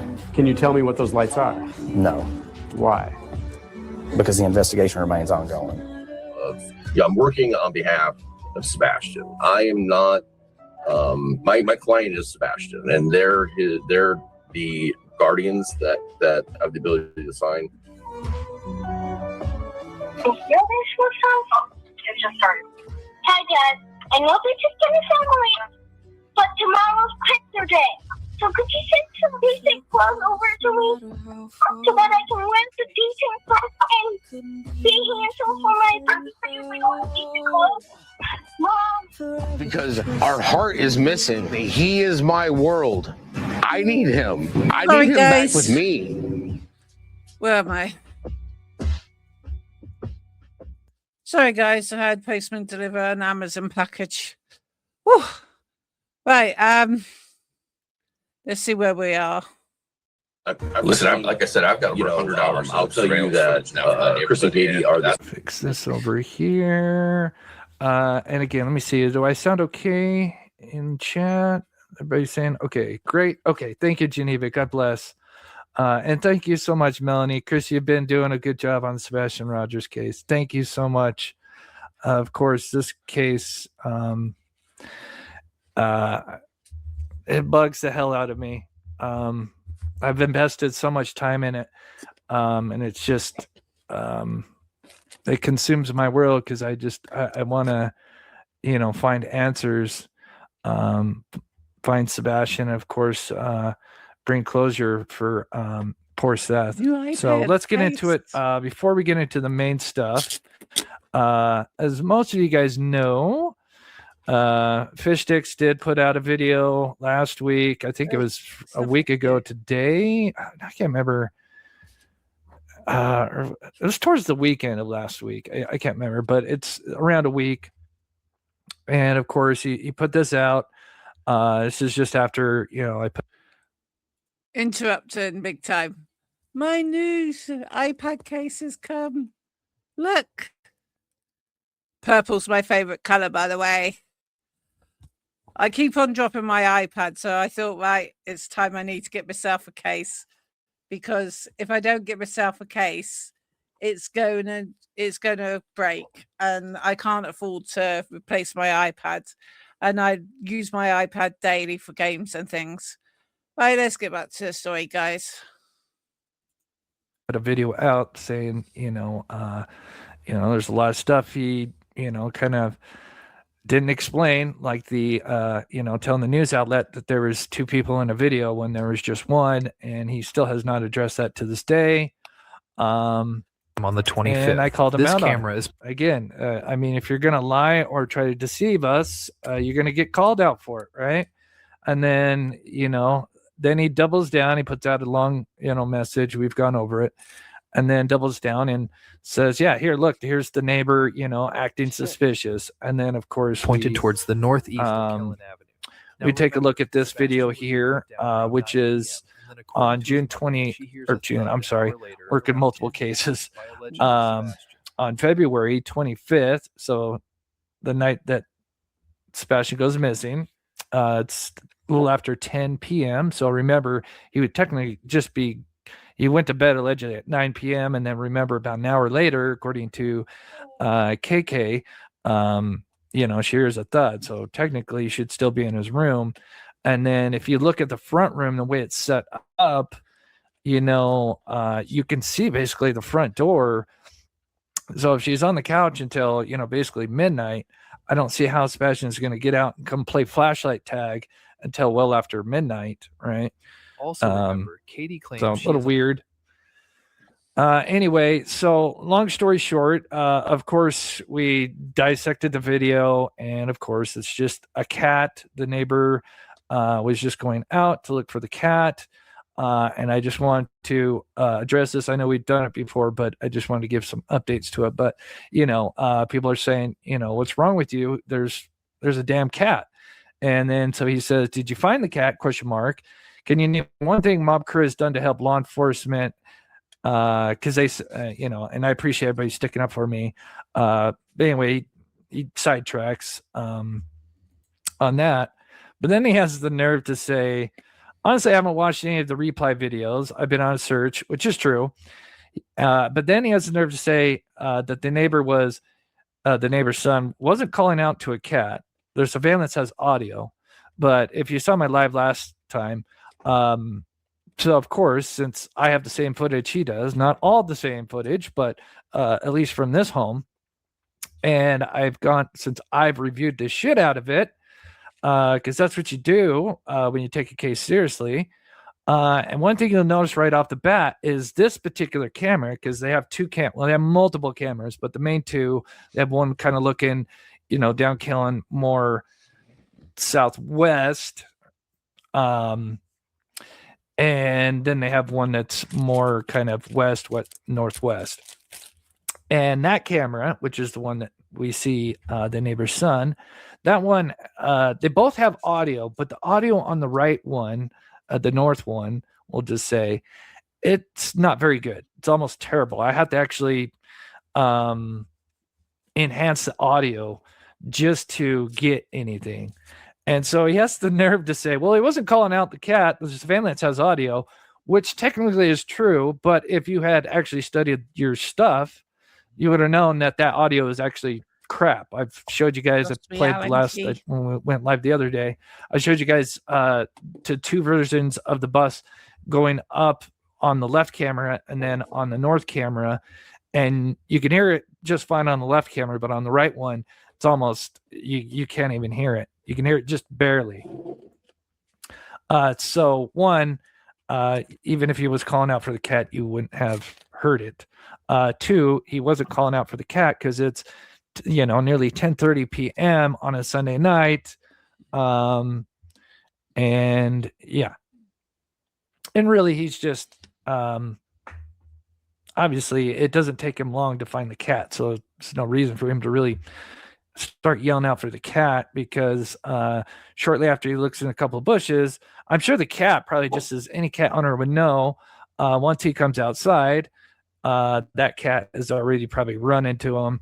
And unfortunately, we see, of course, the cat come to his owner, and then he brings him in. And here's where I played the audio. So here's the audio. Oops, sorry guys. The bus. And that's cranked up. You can hear the distortion in the audio. That's why I played this. So you can hear the audio in that. That's the, I call southwest camera. And then the northwest camera, there's almost nothing. So anyway, here's me kind of highlighting the cat. The cat's in the yard. I've kind of gone over this, but I just wanted to recap this one last time. But the cat actually gets picked up. You can actually see it as he bends down right here. You can actually see the mass of the cat. Now we'll be moving on. I just wanted to address this because I was kind of keeping an eye on SF to see if he had responded, because the last thing he says is this quote right here. Someone says, again, they're saying, hey, look at the damn footage. It's a cat. And then he has the nerve to say, there are several cats in the neighborhood, which is true. You do see strays and stuff running around. Was he outside watching cats, which is stupid? And then at the end, he actually has the nerve to say, because he wasn't bringing a cat inside, he misspelled in, he put at, but of course, that's exactly what he was doing. So you make it not that way. I hate so much about the thing. And Koberger case, aka the Idaho 4 homicides. I did do a members and Patreon video. They're both kind of Patreons. I always put a little extra for them. So it probably tells me that all these clips are motion activated clips. If you don't, the question is, what happened at 3:06 and 51 seconds? So anyway, we've gone into that more. If you missed the lives earlier this week, I also broke down, because we know the 3 a.m. car, it would have been arriving right near where we've always kind of suspected it would, just off Kellen, just before Stafford. And if they got there at 3 a.m. on the dot, and then you kind of round out all the events going on in the footage. And that's kind of one of the things that I did. I took all the time that we had from the footage, and then we kind of factored in that when the car turns up onto Stafford, it clearly activates the motion light sensor, and we don't see the car 4 minutes of the neighbor's yard. I don't see really a point, There's the cat. unless there was something going on that I would probably want to blur out to be respectful. But now that again, you guys have the full view, I'm not gonna to me, I don't think there's any sense of blocking anything. So here we go. Unedited 3 a.m. car. I'm going to show it multiple times, and we're going to look at something very specific about this, because this is very interesting, and be interesting to get your guys' thoughts on this. So I'm going to play it in regular speed, and then I'll play it in slow motion, and then I'll zoom in, because we need to see what's going on in the background. So this is at February 26th. This is at 2:58. This is minutes before, I think, in my opinion, a possible abduction is going to go down. And here is the clip.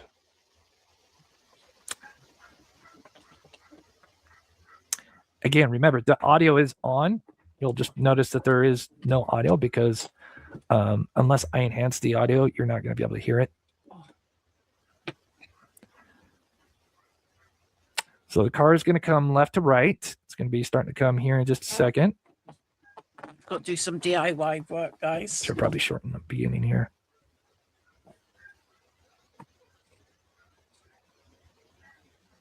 Here it comes. So there is the 3 a.m. car. I've done it again. Sorry. Silver. This now jumps into a second motion event. She's going to cut now. Now this car does something, and then we will zoom in and look at it, because this is probably more the kind of the highlight of what we're going to focus on in this video. So I do promise you're on the cell phone. This will kind of come together here. But I just wanted to show you guys without it being altered in any way. But then there we go. So there is the car. And as you can see, I have the seconds up here. Some from start to finish. It took approximately 43 seconds for it to... it's like 42, 43. It's right in there from basically point A, which I would say the cement wall, from it going up, turning around, and coming back. So 42 seconds. So we'll keep that in mind. Yes, they do. But the last I heard, they're on vacation, or at least was. I don't know. They took Faith to Disney World, which again absolutely makes me disgusted. So here's a zoomed in version of the same car, the 26. Remember, dates matter, because we're going to have 3 different dates.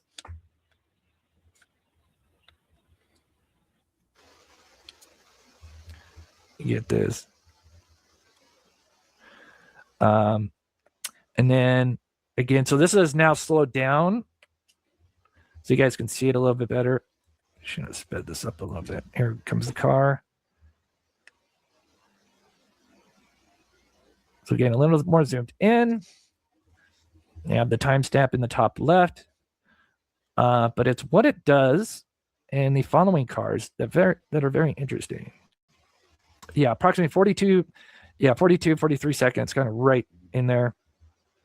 So we are looking at, so let me pause this right here so we can just kind of get on the same page real quick for anybody that doesn't understand geography of this. So we are seeing from this camera about here, and it is pointed up Killen. It can see Devon Court. Remember, before it was a dead end here. There was just a big dirt mound. So it's really kind of a four-way stop, or you could go, turn around this cul-de-sac. But again, it's a dead end, right? And the light that you're seeing is from this home here, right? So let me just go street view. So again, we are much further back from the camera, but this is the light, and this is also the house where the guy came out to walk his dog. And you'll notice his house light is on, because remember, after he comes out at 12:15, his front porch light comes on. He walks his dog. He goes back in, and that front porch light is on for the rest of the night. So back this up one time. I can't so now you fix can have the info here. So this is the 3 a.m. car.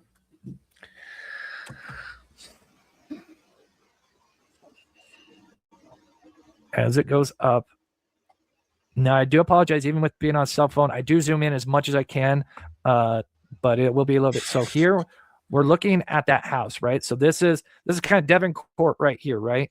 And that's this house right here. So, we are kind of, more like this, but even probably further back than that. So we're looking at this, right? And this house is on. Some nice right? houses We just out saw there. a car go up. So that light's on. So what do we see happen?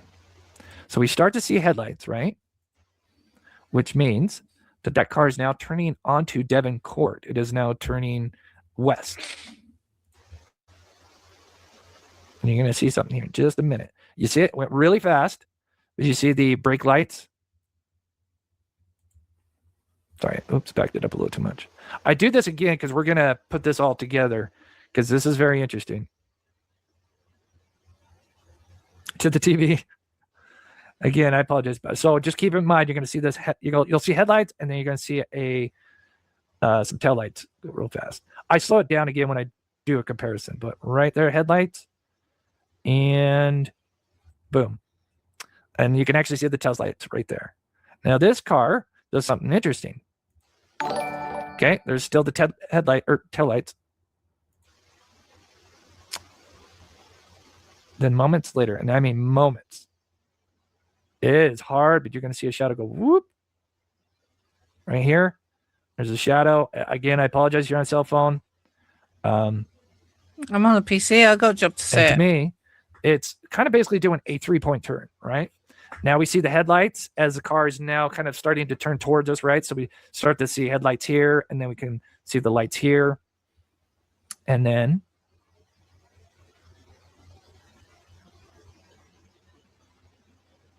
here is the car now coming back down the road. Oh, Lisa, you are the best mob crew. Stay true to Sebastian Rogers. As always, God bless you guys.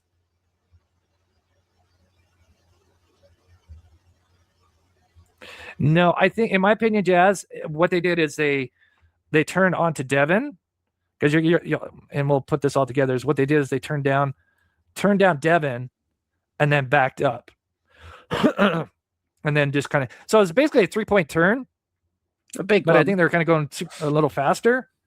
But you can see the brake lights, and then you see this black shadow almost immediately come right back, and then the lights and everything. And again, we're going to watch 2 other cars do the same thing, but there's going to be a difference.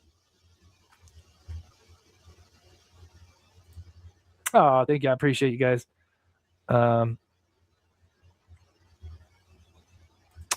Oh, doesn't she have like Let's go on a bit more. And here we're going to see this car coming. Yeah, I can see it start to Watching the come here time, with the guys. headlights. Again, I wanted to show it without it zoomed in or anything. Looks about identical to the same car, but it's not. It is a different car. And we'll point that out. But it is definitely a different car. I've ran a bunch of AI on it. Again, I can't say 100%, but I'm like 95% sure. It's two different vehicles. There's one distinctive thing. The funny thing is, just about everything about the two cars on the 26 and 27 are almost identical, except for one difference. So again, interesting. If we deduce the time from point A to point B, 42 seconds. So very interesting, right?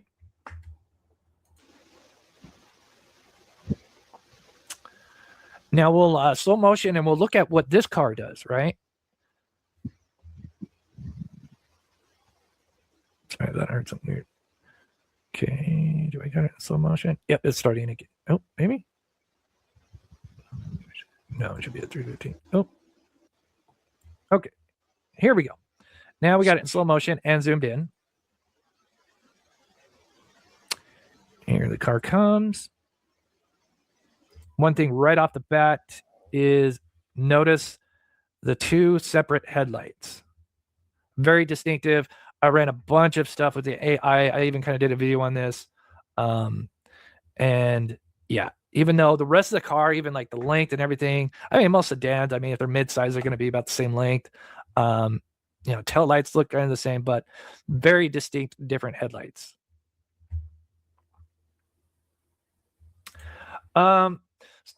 Harley, yeah. So I have done a little bit of the 3M lights. It's a little bit harder, Harley, because, you know, we don't have the actual original footage, right? We have the cell phone recording. It creates a lot of issues.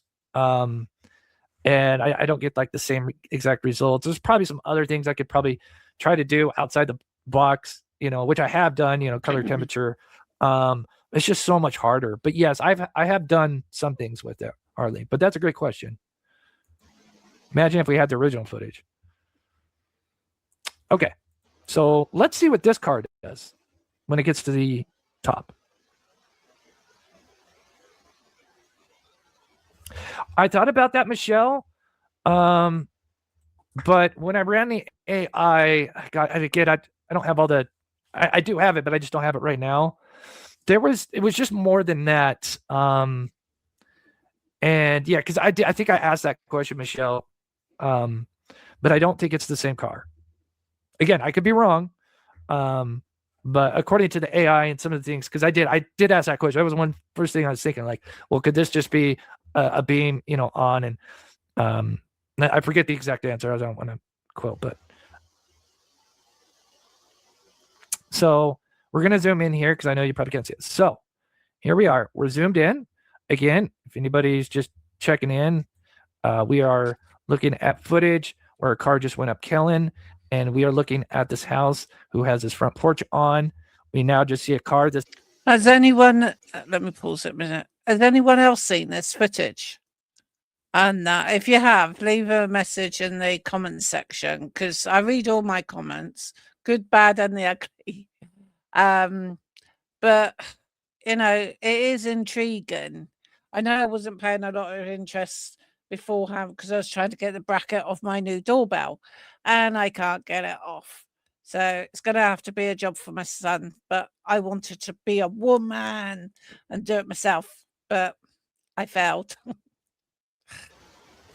I thought about that, Michelle. But when I ran the AI, I don't have all the, I do have it, but I just don't have it right now. It was just more than that. And yeah, because I think I asked that question, Michelle. But I don't think it's the same car. Again, I could be wrong. But according to the AI and some of the things, because I did ask that question. That was one first thing I was thinking, like, well, could this just be a beam, you know, on? And I forget the exact answer. I don't want to quote, but so we're gonna zoom in here because I know you probably can't see it. So here we are. We're zoomed in. again, if anybody's just checking in, we are looking at footage where a car just went up Kellen, and we are looking at this house who has his front porch on. We now just see a car. This is now the day after Sebastian disappeared, right? He is driving up. You never know. You never know. I'll just leave it at that. You never know. I might have got it. There's a will, there's a way, right? But for today, we'll work with what we got. Okay, so you're gonna notice the first thing that we noticed with the other one. We'll see the headlights. So the headlights are clearly now facing west on Devon Court. Now notice we kind of see the tail lights, almost kind of the same situation, right? But there's one key difference. And it took me a bit because I thought it did the same exact thing as the other car, but it does not. I sussed it. I got it. Super slowed down.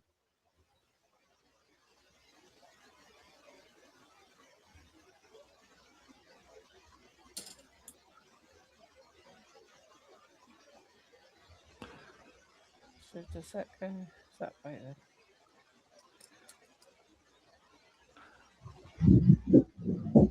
Oh, there's audio. I don't know if you guys heard that. That's audio from the video. It's slowed down, of course.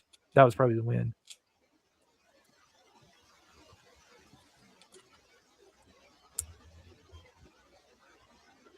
Hold on. I might be wrong on this. Either way, this is fascinating.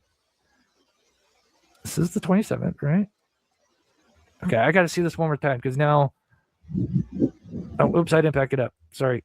Okay, here we are. Oh, there it is.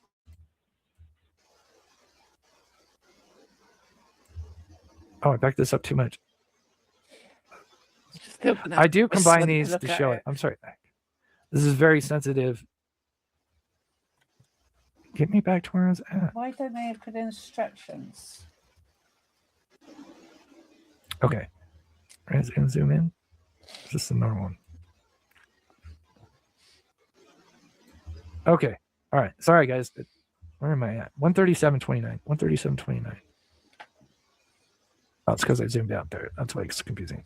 Okay, so we zoom in.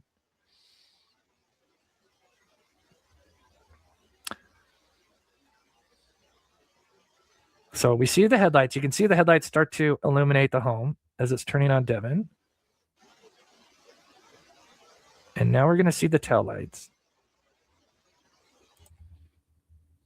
And yeah, they are braking hard.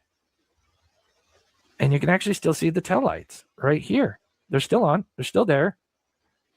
And now, oh shit. It does do the same thing. Weird. Okay, so I originally thought this one actually drove and turned around. No, it does the same damn thing. Again, that's the wind in slow motion. So now it's turning. Notice how this lamp is kind of like going flickering. That is because the light from the vehicle, as it's doing these 3-point turns, it is, when I back it up a little bit, it is interacting with this light. I'm sorry, I gotta see this one more time. Sorry, and I'll read chat. And I'm going to show you both side by side. Wow, I missed this. Yeah, you can see it, and you can see it hitting its brakes, just like the other one. And it stops right there. You can still see the red. You can still see the red. Still see the red. Now it's going to throw it in reverse. And again, I apologize. You see this little shadow right there. Wow. It does do the same thing.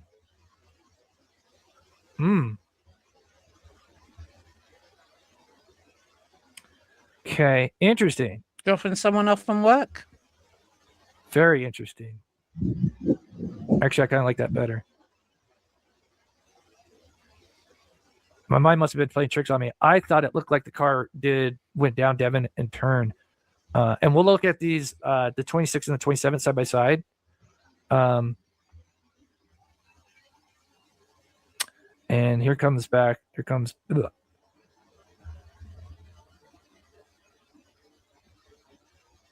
Very strange. Isn't that odd? Again, according to the AI, and I'll show you guys after. I don't want to make this video super long because I've done kind of the AI stuff with the cars. It tells me, you know, with a fairly certain amount that, you know, it's pretty sure they're two different cars. So here, on the top is the 26. So notice this SUV out in the yard, whereas down here we don't see that. So that can always kind of give you a guide as which if I would have more time, I would put the timestamps, but I just didn't. But when you see the black SUV out, that's the 26th. That's the night he disappeared, and this is the 27th.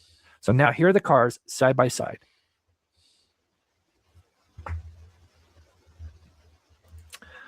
I use Grok.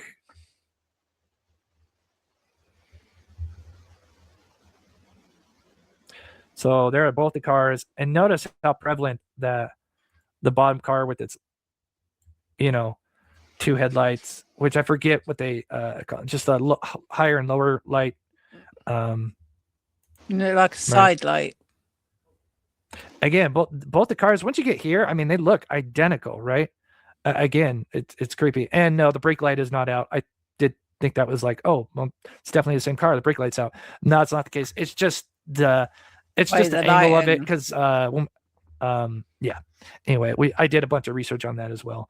It's just kind of an illusion that makes it look like one tail light is brighter while the other one's not, but it is not a tail light that's broken.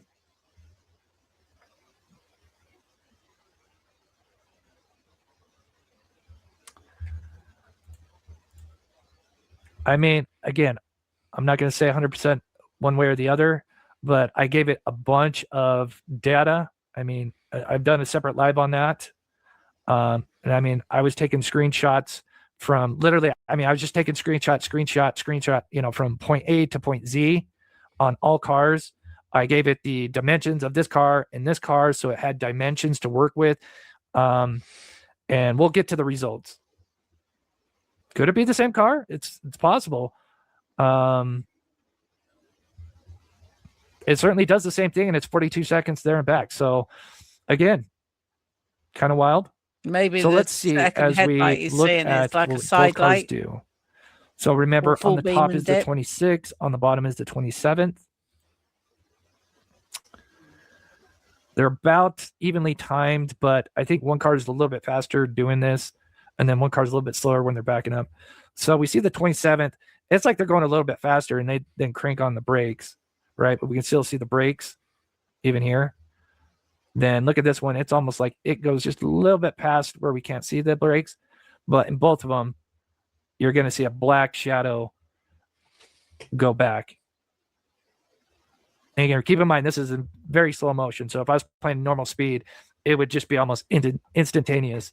That's why I'm convinced it's certainly not a U-turn. And it makes sense with also the lighting, because if you think about a 3-point turn, compared to, because if you were coming back, right, you should be able to see headlights, and then you should see kind of, you know, lighting over here and not so much here. But in both of them, notice we've already starting to see the headlights on both vehicles as they are now turning and starting to point south. You can see it more prevalent. Notice the light is turning towards us. Same thing on the bottom. Complete 3-point turn. It could be. I mean, it could be the same car.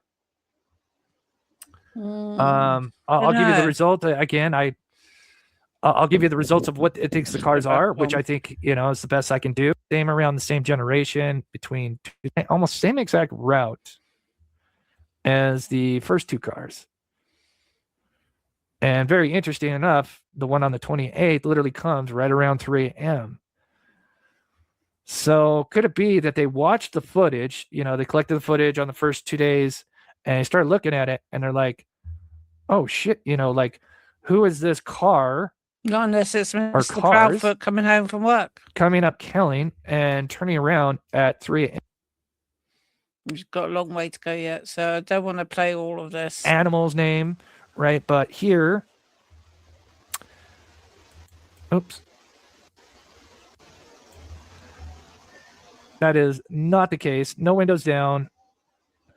And we can tell that she doesn't even do the 3-point turn. She kind of does just the big U-turn, right? You can almost see she actually is getting set up for it right there, because you don't even see her car right here.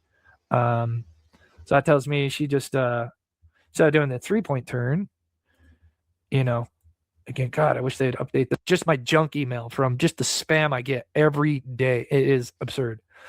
So now that we know that he just doesn't review footage, let's just listen to his. I know we played this before, but now knowing that he just is an absolute tool, let's listen to him one more time explain what these cars are. Going over this, and I mean, we have spent day and night over and over. I mean, it's really frustrating because it's just like poof, they're gone, and we didn't even catch this person until maybe the fourth pass through.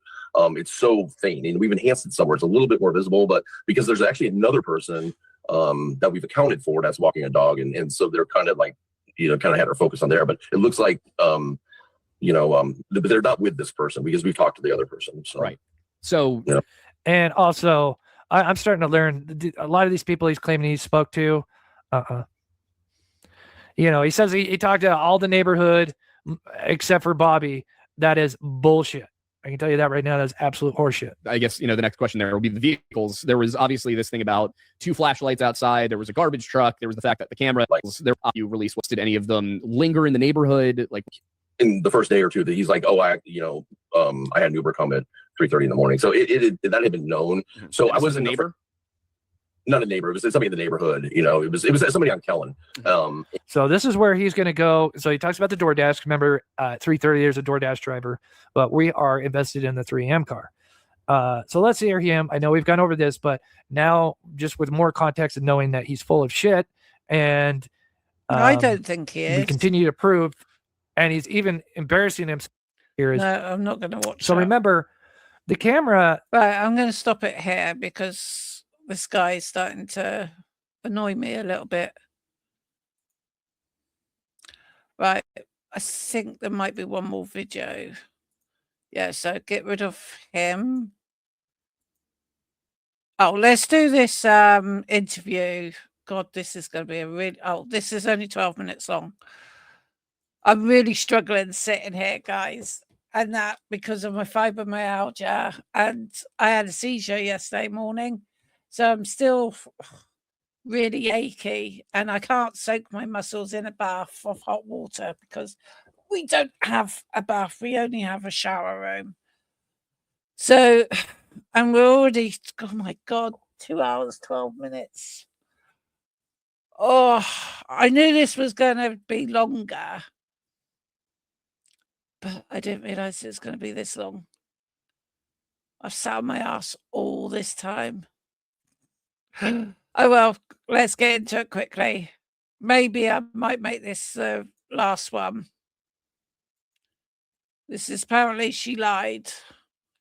She slips up, and it's by Deception Detective. Go to his website, YouTube channel, subscribe to him. As you can see, I'm subscribed to him.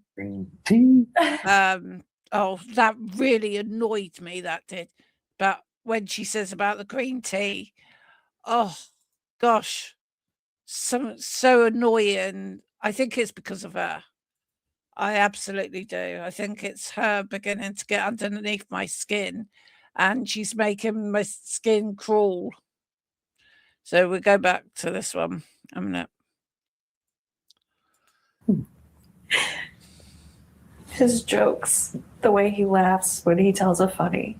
He had this like half gallon of green tea that he had gotten from the grocery store, and he thought of this joke, and he ran in the kitchen and he grabbed a green cup and he was like, "Mom, green tea."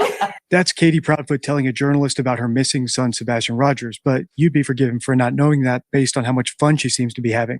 After all, even the journalist said that she could sense joy. So in today's video, let's continue watching the rest of this interview and spotting all the red flags. If you're not aware, this is my 4th video analyzing this interview, If you haven't seen parts 1 through 3, don't worry, I'll link my playlist at the end. I'm Deception Detective, an attorney trained in statement analysis. This channel exposes lies and manipulation. So if that's your thing, hit like and subscribe. For early access to new videos, exclusive videos, and other cool perks, consider becoming a channel member. Link in description. As I said, we're going to be wrapping up the interview and then looking back at their most bizarre statements from earlier parts of the interview. So before we grab our deception decks and start analyzing, here's a quick recap of what I mean by that. On your screen now is the leakage card from my deception deck, if you want the entire breakdown. But the gist is that liars can unintentionally reveal the truth through their choice of words. If someone repeatedly uses a bizarre phrase or word, it might be worth looking into. Like all the cards in the deception deck, I've included a real-world example. But if you've been here for a while, you'll know that we've used leakage in multiple true crime cases now. And even when we look back with 2020 hindsight, the leakage is apparent. All right, without further ado, let's pick up where we left off. Oh. I sense lots of joy that's being missed right now. Green tea. His jokes, the way he laughs when he tells a funny. He had there's a video that I put out that he was being goofy, and he had this like half gallon of green tea that he had gotten from the grocery store, and he thought of this joke, and he ran in the kitchen and he grabbed a green cup and he was like, "Mom, green tea." And it was just so funny, and I was just like, "Dude, hold on, you got to do that again." And I grabbed my phone and I was like, "You got to do it again." And he was like, "Green tea." Have we ever seen this footage? It's not in the video, but he was just rolling because he just thought it was the funniest thing ever. And He's got some quirky one-liners. oh God, he was getting he was getting to where he had some good ones. Sounds like a great sense of humor. It was definitely developing. He was coming into his sarcasm. You know, like one of the other videos I released, when it's hard to hear, but we were bowling, and because he has a lot of fun with it. He actually was getting a lot better without bumpers. But he like rolled a good roll, and he turns around and he's like, "You got wrecked, Mom." And I was just like, what is happening right now? But I mean, I miss that, you know. No leakage yet, at least none that I caught, but don't worry, it's coming. I just wanted to pause here to remark on all this laughing and giggling and the actual stories that Katie's telling. Everybody grieves differently, at least that's what I've been told. But there's typically parameters, and when it's the mother of a missing child on TV, typically when she's wistfully reminiscing about her kid, she's telling stories that are endearing, not just anecdotes for the sake of being funny, and especially not anecdotes that put the kid in a bad light, like, "You got wrecked, Mom."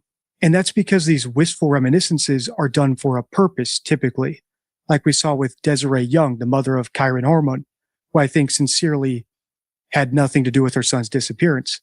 When she talked about him in the past, it was to make the audience feel like they needed to help him, to have a bond with him, that he was a sweet little boy, that he had a great relationship with his brother, that he was someone who was loved and worth saving. The stories that Katie's telling just don't seem to have that purpose, which makes me wonder why she's telling them. What actually endeared him to me were the stories his biological father, Seth Rogers, told. Those were stories designed to make me feel like I needed to urgently help him, that he was loved, and that he needed to be found right away. Your ex-wife allowed Sebastian to be in a situation where he was molested and raped? In California. And Chris in her apartment. They let a child who was 5 years older than my son play with my son and didn't bother to check on him there neither. And he lost his innocence because of it. Seth, I'm so sorry to hear this. I'm so sorry to hear this. No child should be subjected to any kind of abuse whatsoever. Sexual abuse can be especially traumatic for a young child. Is this something that Sebastian has struggled with since then? Yeah, I finally was able to actually start getting him therapy for it last year. The fact is that they weren't doing the correct thing, clearing California. And it's just last year finally getting him help because he's a victim. And now I'm finding out not only was, he was a victim of that, he's a victim of not getting the help he needs. And, I've listened to some of their podcasts where they make fun of him, make fun of his dancing. Chris obviously has this thing about corporal discipline with him. And it's just it's not good. Seth, I'm so sorry. I need to find my son. Right. And he's going to need extensive therapy now to put him back on the right track. The contrast is unmistakable. One paints him as a boy who can take care of himself and is brash. The other as a victim who needs help. Our help. All right, let's keep listening. His route, and he's like, "You got wrecked, Mom." And I was just like, "What is happening right now?" But I mean, I miss that. I miss being able to hang out with him. Because he's not little anymore. Which we had a lot of fun when he was little, but when they get older, you start being able to do different things with them. And game nights are, God, they're a blast sometimes. We're going to have pool days this year. Pool days? It's big in the summer. He loves to go to the pool as much as possible. Swims. Oh, God, he wants to swim. He's, I don't know if I put that picture out or not, but there's one that I took of him. He has on this giant, I think it was a flamingo, and he was just just being a cool guy. Being a fun kid.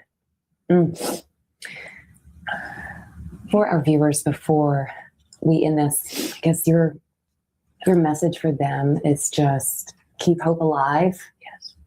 Remember him. Keep looking. Share his face, because talking about him is what we want to do, but we want to make sure that people know his face. We want to know that people know who they're looking for. And we would just ask that everyone just kind of be aware of your surroundings in general. You never know. And all it takes is just one person that could make a difference. And go ahead. I would say, if anything, constantly being vigilant, just looking out there, aware of what your surroundings are. Please, if you see something, call 911. Call TBI. I know there's a lot of other things out there, but we would encourage. It needs to be segregated. Just a single point of right back to law enforcement. That's where it needs to go. Anybody that sees anything, just report it, please. Do you feel that there's someone out there right now that knows something? They're just not saying it? It's hard to say until we can run down this video and figure out what we're seeing. I don't want to speculate. I don't want to, because it's an active investigation. I don't want to add any more chaos that's already out there. We just want to keep this to the core. Sebastian. In my last video, I pointed out something that Katie said, which I thought could potentially be leakage, or her revealing through her word choice that she knows that Sebastian is buried somewhere. And that's when she said, if he were to come in through the front door, she would bulldoze him with hugs. I pointed it out because it's such a bizarre choice of words and an expression I've never heard before. So as we continue listening on in this interview, we're going to listen out for words related to digging and hiding things in the earth, whether it's digging machinery or words related to the soil or anything along those lines. That was a clip from one of my earlier videos analyzing this interview, and it's why I'm pausing now, because of what Chris just said. When he thinks about finding Sebastian, he thinks about getting to the core of things, which could be leakage about him thinking about something in the earth, as in the core of the earth. Now, is this a long shot? Of course it is. And if it were the only example of leakage like this, I wouldn't even be noting it. But it's not. As I said in that clip, when Katie thought about Sebastian coming home, her brain went to bulldozers of all things. And if I were to play the rest of that clip, I was pointing out two other things that she said, that they should leave no stone unturned and that they need to get to the bottom of things. Again, on their own, these are nothing. They're common expressions, but enough drops make a river. So we're noting it. This to the core, Sebastian. Keeping hope alive. Yes. The search goes on. We are hopeful and we are praying for for you. Thank you. We appreciate your time. Thank you for talking with me. Thank you. Thank you. Which is to viewers. My message would be, first and foremost, thank you. Thank you for helping spread his flyer, his story. That's the end of the interview. So here's a quick montage of all the ground and burial related leakage we've caught in this interview alone. As already pointed out, Katie said I would bulldoze him with hugs. She would leave no stone unturned, and they need to get to the bottom of things. In the comments, many of you pointed out that they said we are going to keep digging rather than some alternative like we're going to keep searching or we're going to keep looking. Others pointed out phrases Katie used like bottomless pit or even falling to the bottom of the social media feed. And one of my favorites, because it's such a long shot, when Chris talked about it being like Groundhog Day, which has to do with dirt and holes. This one really resonates with me as well because it contradicts what they said in another part of the interview. They said that having a missing child was like a roller coaster where every day is different. So the fact that then the next breath they said that's like Groundhog Day, where every day is the same, is really unusual. Apparently the Proudfoots have another interview coming out soon, so make sure to subscribe so you don't miss my analysis of that. On the end card, I'll put my Sebastian Rogers playlist and my playlist of all 4 parts of this interview analysis. Until next time, stay true. Right, I'll have to do a part 2 on this, guys, at a later stage because I can't sit here any longer. I am in a lot of pain, and this is the longest recorded I've done. I've done 2 hours before, but this is 2 hours 25. I know Jay Scott is very used to doing lives over 3 hours, and how she can still sit there.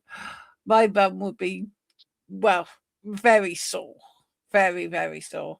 So I just want to wind up just a little bit before I say cheerio to you.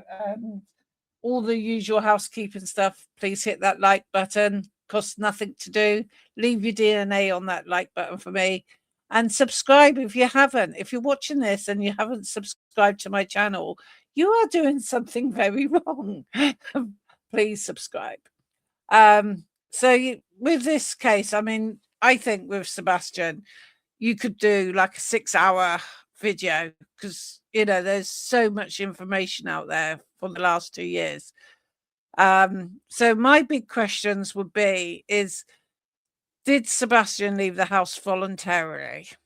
Even though there's no footage of him walking out the house, equally, there's no footage of him entering the house. So that leaves a big question mark with me is, can we prove he actually arrived home after the restaurant? And that, because if not, something happened between the restaurant and home to Sebastian. And also, I thought as well, is there any like, I don't know what you call them. Over here, we call them like speed cameras. And is there any sort of like, I guess it's CCTV shown of cars going certain ways?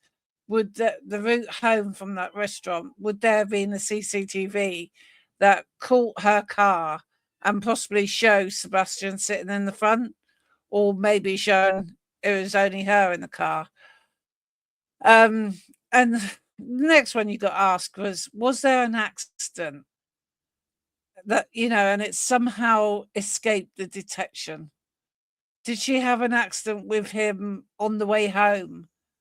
You know, was there a big argument? And, you know, maybe, I don't know, scenarios you could think of is that she hit him and he went unconscious, or maybe he jumped out of the car while the car was moving. There's so many. And is there any evidence yet that the investigators have not released? A bit like the Nancy Guthrie case. I'm sure they're holding on to evidence and information that they've not released. Is it the same with Sebastian's case? My final thought on this is, some cases fade from public attention. Sebastian Rogers should never, ever, and I state never, ever, be one of those situations where his case fades from the public view. We got to keep his name out there. We got to keep going. This is why I wanted to cover this story today, is because I don't want to see him going cold. You know, somewhere there is an answer. Katie knows the answer. Chris knows the answer. Something somewhere has to happen. I only wish they could use hypnotherapy on Katie and that to find out what happened after they left the restaurant, because she certainly didn't seem to want to engage with him when she was at the restaurant. So, you know, I wish they would use hypnotherapy and see what happened on the way home, and once they got home, if he made it home. You know, and until the answer is found, Seb still remains missing from his family, and they continue to wait. His dad is utterly beside himself, and, you know, only expected to be. And I can see from the videos this has affected Seth a lot more than Katie and Chris. But if anyone has any information regarding Sebastian Rogers, you can contact the Tennessee Bureau of Investigation, the FBI, or the Summer County Sheriff's Office. This is Kathy with KNH Crime Lab. Thank you for watching. And Sebastian, if you're out there and you somehow hear this video, we are still looking for you. Please try and get out of wherever you may be and run to somebody and tell them that you're Sebastian Rogers. So on that one, I'd like to say goodbye, people. Thank you for watching me very much. I do appreciate it. But if you could just subscribe to my channel and like and share. Thank you once again for